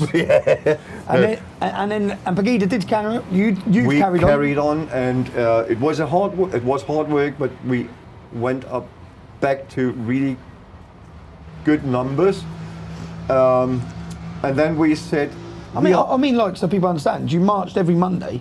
we for marched 3, every 4 Monday years, 5 for years, 6 years. 6 years. Every Monday. Every Monday, thousands of people Thousands of taking the people. same march, chanting the same slogans, repeatedly. But always different guys, speakers, different speakers, different It's a beautiful themes. city. Dresden's We a beautiful started city. as a movement. Our main goal was Islamization, stop Islamization. But over the years, Pegida developed. Can I ask you, because AFD, so you form, Yeah. you rise, you're awakening the public. I see some similarities to the English Defence League here, and then UKIP come and stole a lot of support through politics. When did the AFD form? About half a year, almost a year before Pegida. Okay. But AFD started as a new party, a new party. AFD is Alternative for Deutschland. They're the new populist party. They're actually doing fabulous. They've gone on to great success, but they started a similar time to Pegida. Just half a year before Pegida. Okay. AFD was founded, yeah. But they started actually not with the themes they have now. They started as just an anti-euro against the Euro. money, against the euro, Okay. and against the European Union. They wanted to have a change there. All the other things they've been learning from Pegida. You can't bring it that way. It is that way. Because when Well, they you saw started, that- there I was saw- a couple of professors, a couple of doctors, a couple of lawyers, a couple of... You could literally draw a graph. Pegida protests, which are going like Yeah. this, AFD party starts going like it this. starts going when they started like to jump on the train with our program. They took actually. They saw that the public feeling was there, and then they Yeah. changed their policies to suit They the changed their policies. They swapped obviously some of their leaders as well over the years, and came closer and closer. Yeah, because to some were our weak, program. some were weak. They needed. Yeah, they some were got rid of- weak, some were even in the wrong party. Yeah. If I see it with the knowledge from today, they were in the wrong party. They should have joined SPD or whatever, the left party. With the knowledge from today, the knowledge of as an East German, Yeah. previously with the wall, and what now has become of Germany, with the open border policy of Angela Merkel. What's the future for Germany? What do you see as Germany? Lots of Germans are leaving, right? I mean, like, Loads, 700,000 last year, I think. I mean, from when we met, well-educated all the people I was meeting, the successful people I went met, so many successful. people in your city. No, he's gone. He lives here. He lives there. They've all They left. close the companies. Yeah, they leave the country. There's already like a running gag. If you have a couple of euros in your pocket, keep them and run. I mean, literally, they're leaving in there. They're leaving. Hundreds of They're thousands. leaving. You left, Lutz. Talk to me about that. Yeah, I had to leave at this. The story with the protection threats with from the ISIS. threats, death threats. Then from the left, They blew you. 3 attacks. One when they blew up my car, the car. Then once I've been poisoned as well. These are left-wing organisations, No, aren't they? this. We don't know from where it comes. I think the car attack was Muslims. The car was Muslims, petrol bombed outside your house. Yeah, they swapped the petrol into explosive thing there, whatever. Who was you living at that house with? We've been with loads of people in the What I house. mean is, when you're living in the house, what was that? Was it terrifying for you, for your wife? Yeah, it was obviously for all of us, but she was at work. I was going to work, stalled the car, went to the highway, and when I entered the highway, I felt there's something wrong with the car. It's like not accelerating anymore. So I pulled over on the highway, left the car, and this moment the hood blew away. Oh, they like bombed your car? Yeah, They put a bomb in it? yeah. So, and this was under protection. Whilst you was under protection? Strange thing, isn't it? It might not I have been the think that's Muslims. then. strange. It might have been the I state. think that's strange. As well as when I get poisoned and woke up then poisoned with, I guess it was digitalis, the That's hard what? thing, digitalis. What's that? Digitalis, it's a hard medication, Okay. but if you don't need it, it's poisoning you. Okay. It's And like what happened then with that story? it starts running faster until it stops. For your heart? Yeah, for your heart. So and then And I how- woke up in hospital. You woke up in hospital? Wann war das? Die Vergiftung, it was 2015 in March. Oh, so this is the height of Pegida. This is when you're still flying. So your car's been blown up, bomb attack. Yeah. March, yeah, March. then you've been Well, it was in poisoned. March, I think it was in March 15. Okay. The car was in April, because it was already marketed again. Car was in April, first the poisoning, then the attack against the car. And the third one was a stabbing. But I always, police didn't want to give it to me, but we bought ourselves stab-proof and bulletproof. Best. Not vests, like normal sweatshirts. Oh, okay. Sweatshirts.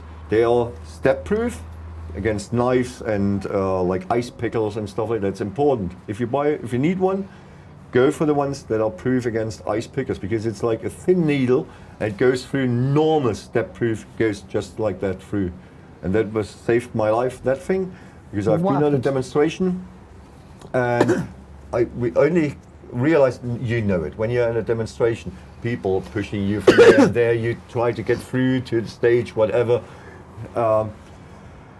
And that's why you don't realize if you have a bit more pressure somewhere, you don't Yeah, realize it. no. And when I got home, I've got this hole in my jacket.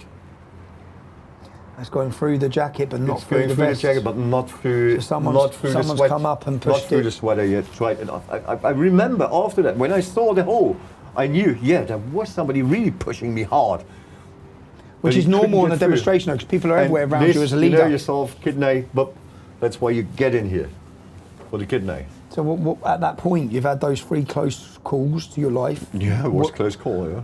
What decision did you make? carry on. But we left Germany. I said, You become a there was refugee. two reasons. You become a It refugee. was not even about me. It was more about my family, especially about my wife and my dog. Because that's what I always said. I knew what I'm going to do because I saw before what threatenings happened to you. You I see- remembered all the old videos, all the old things. I remembered it when I started, and then I said no. And the police said to me, "Yeah, we protect you because you are the person of interest at that moment, but we're not protecting your wife. We are not protecting your dog. We're not protecting your family." And that's why I said no. This is not going to work. I knew what I'm up to. I knew what's going to come up to me, what might happen to me. But if they really want to hurt me, Okay, they're fair. not going after me. They're going after my family, my dog, my son, my dad, and whatever. So we decided we have to leave. Because German police stopped then even. They stopped, Protecting you. left me on myself. They said, no, Go on then. you're not on the list in the top 10 anymore. It's not that important anymore. Because you've got these, I think you Yeah. bit down as well. I think you've been, Get Wilders, obviously number one, Yeah. still number one. Well done, Gert. Number two is a guy Top from in the France. charts all the time, bro. Yeah. And I'll be there one day. Yeah, you know, you've One day, been, mate. I think, number 2 or 3 at this time. But I went straight away up to 2 behind Gert. And when I left the top 10, they said, okay, we go down with our protection from level 1 to 2 to 3, whatever they call it. So, and end of the day, I didn't have any anymore. So I said, no, we have to leave. And that's why actually we left then Germany. So would you describe that as you were made a refugee from your own country? Refugee, yeah. I'm a refugee as well. You're a refugee? Welcome. What's that? Refugees welcome. Yeah.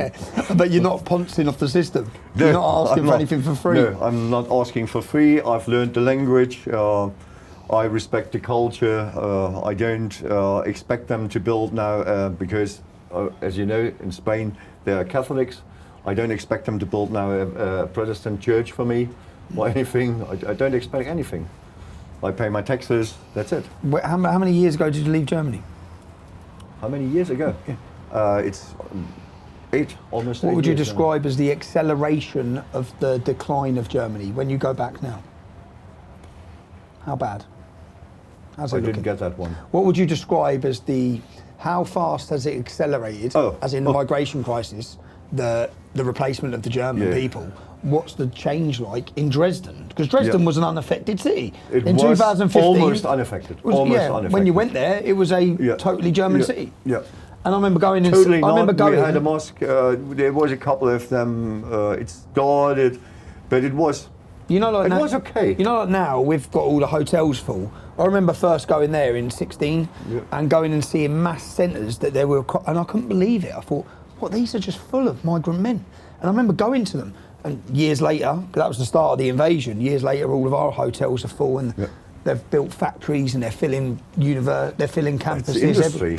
It's an industry. It's a massive human trafficking business. It's. But what's the change in Germany? Yeah, the change is not going. That's what I was trying to explain. Is there, so people watching this, do you think there will be a resistance in Germany? Do you think that it will come to a point where the German population say, finally, you might have had tens of thousands march from your organisation. Do you think that something's going to come again like Pegida? I hope. Right now there is something building up. The problem is we made a lot of mistakes with Pegida. We did loads of things wrong, but we learned from it. What happens at the moment, like these farmer protests which is going on, they do the same mistakes like we did. They are like distancing themselves from the bad right wing. They we don't want to have anything to do with the AfD, and we don't want to have anything to do. Is that what they're saying? Yeah, that's come what on, man. Yeah, it is. So basically, they do the same. If we would have, I've done the same. So I can't blame them because I know how high the pressure Through worry is, and fear, which the press puts on you. They make you a Nazi and whatever they call you, racist, which I never was in my life. That's what they do to you, and this really, it harms your feelings as well. Yeah. So that's why you try to release a bit of this pressure with like talking stupid things like we don't want to have anything to do with them and we are not like them, Yeah, which is bullshit. The left Don't do this. doesn't do that. A left politician doesn't mind to go on a demonstration with well-known Communists. left-wing terrorists. Yeah. No, with terrorists, with sentenced terrorists, left-wing terrorists Germany. from ARF. You remember ARF back in the 70s, bombing people and such. You had the same problem with IRA, I think. Yeah. The same bullshit in Germany happened. They've been released now after 25, 30 years from And jail. the left-wing politicians They're are back in happy to- government, they're working for left-wing politicians, the same guys. And they don't mind it. But if the press asks, Because the press are on their side anyway. yeah, they're on the side. they're not they attacking. ask, They're why not are using you it to with this attack. guy? Yeah, he learned from his mistakes, blah, blah, blah. And, But we condemn forever. and when there is our foreign minister, no, they're not, our vice chancellor, been seen at demonstrations where there's fuck Germany. And he says, yeah, it wasn't my banner, it was from somebody else, so it's not my fault. And they don't get hammered the way we do. No, on no. the- If I would go on a demonstration where it's kill all refugees or whatever, which somebody behind, 10 lines behind me would carry, they would blame me for that. Of course, yeah. They would. They'll use And the it press against would carry on like until I'm in jail maybe. You faced a lot of prosecutions for speech as well, right? for speeches, loads. There's still two Are you going still on. waiting on some now? What's that for? Still for two. They call it hate speech. Yeah, they call it hate. There's actually these Volksverhetzung, talking hate against the What was it you said? society. What was it you said? Actually, things. They try to sue me for things which I've said 5 years ago. This is lawfare, yeah? Yeah. This is lawfare. Yeah. Five years ago. Lutz is in court every They're other still month. searching for videos from speeches from All me his life, 5 years ago to You said something about the invasion, migrants yeah, invading. by the right? invasion. I called them like You called them animals, not animals. no, not animals. No. I called them. There's not even a translation for English. It's a bad. What? No, Wayne, not even Wayne. Vermin. No. Wie habe ich die genannt? Viehzeug? Dreckspack. Dirty pieces of shite. And then you were talking about the men that were invading and raping Yeah, the them. men invading, coming, throwing away their passports, just living from public money and not working, Abusing the not, system. not even trying to become part of the society. Do you still face those prosecutions now? Yeah, too, but it's. I think both of them will be withdrawn Yeah. because what they didn't realize is that two members of CDU, which is the Merkel party, they're not in charge now No, in been a the blur away, federal yeah. government, but they're still in loads of parts of Germany in charge. And members of the party said the same, but half a year ago. I did it 5 years ago. Okay. If they charge me now for They that have thing, they have to charge him. it's just one thing I was saying was like, you don't have to wonder if there is rats in your house if you leave the door open. Yeah. Okay. Fair enough, because some Fair of these enough. people are rats. They commit terrorism against us. One of the people who have been invited into And Germany they have gone said on to now, commit and they terrorist said attacks. now at Christmas. you don't. The CDU guy said you don't have to wonder that you have like Ungeziefer. What is Ungeziefer? Ungeziefer. Hold on, I need a word. Ungeziefer. Vermin. Yeah, vermin. Yeah, that's what I thought it was. Yeah. Vermin. If you have vermin yeah. in your house when you leave the window open, that's actually the same what he said. Yeah. And I think rat is not even that Bad as vermin. Yeah. No, probably not. Probably not. So if they really give me his sentence for that, I will immediately sue the guy from CDU.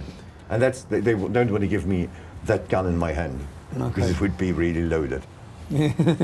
So they don't want that. Do you have any regrets, Lutz? Do you sit here now, exiled from your own country? Your life's probably changed a lot. Do you have regrets? Actually, you're sitting in a beautiful country. Sun's always Yeah. shining. But do you have regrets? Yes, obviously I have. I wish we could turn back wheels of time. It's really like that.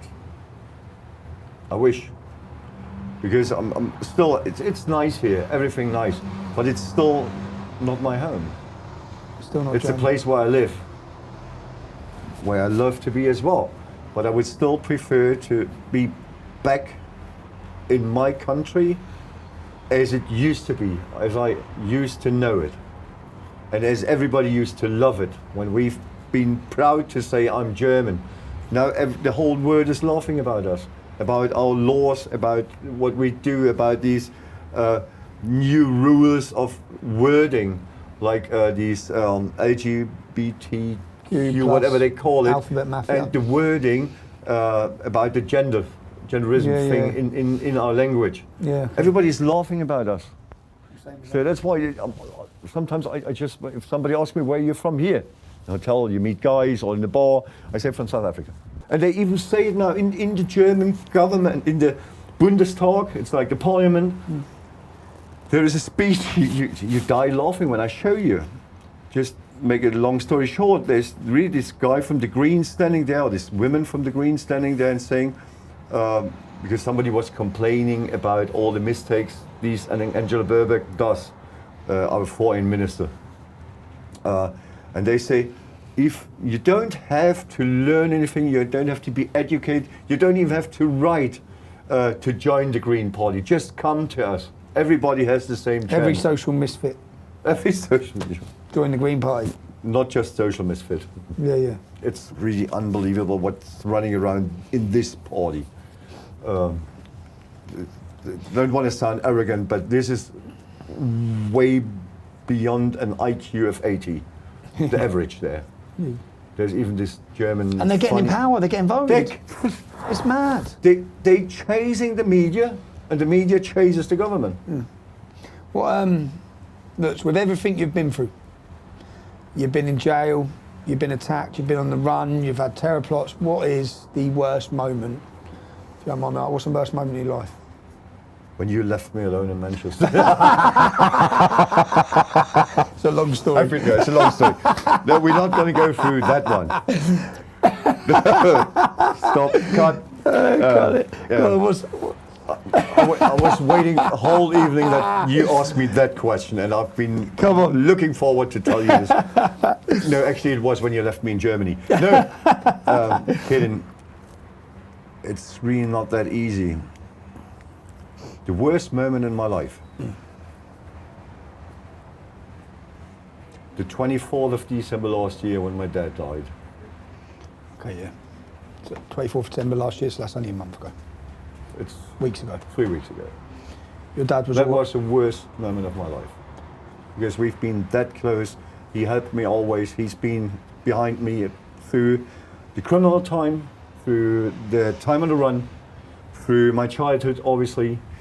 He's been teaching me everything I know. He's been my mentor. He's been my friend. He's been the most important person for me. He was always with you. Every time I met He you. was always. Every demonstration. Every day. He was proud. actually in Dresden, in my hometown, on more demonstrations than I was. Because I was sometimes speaking somewhere else. I was with you. And that was the worst. He's very proud. I hope so. He seemed I proud. hope so. He seemed proud on the demonstrations when he was always happy. That was the worst moment of my life. All that was just Rest is bullshit. bullshit. Lutz, I've enjoyed the conversation. I can be a witness to the character of Lutz Bachmann. He's a very eventful character. Eventful, yeah. And great company great company to be around. So, Lutz, man, I appreciate your time.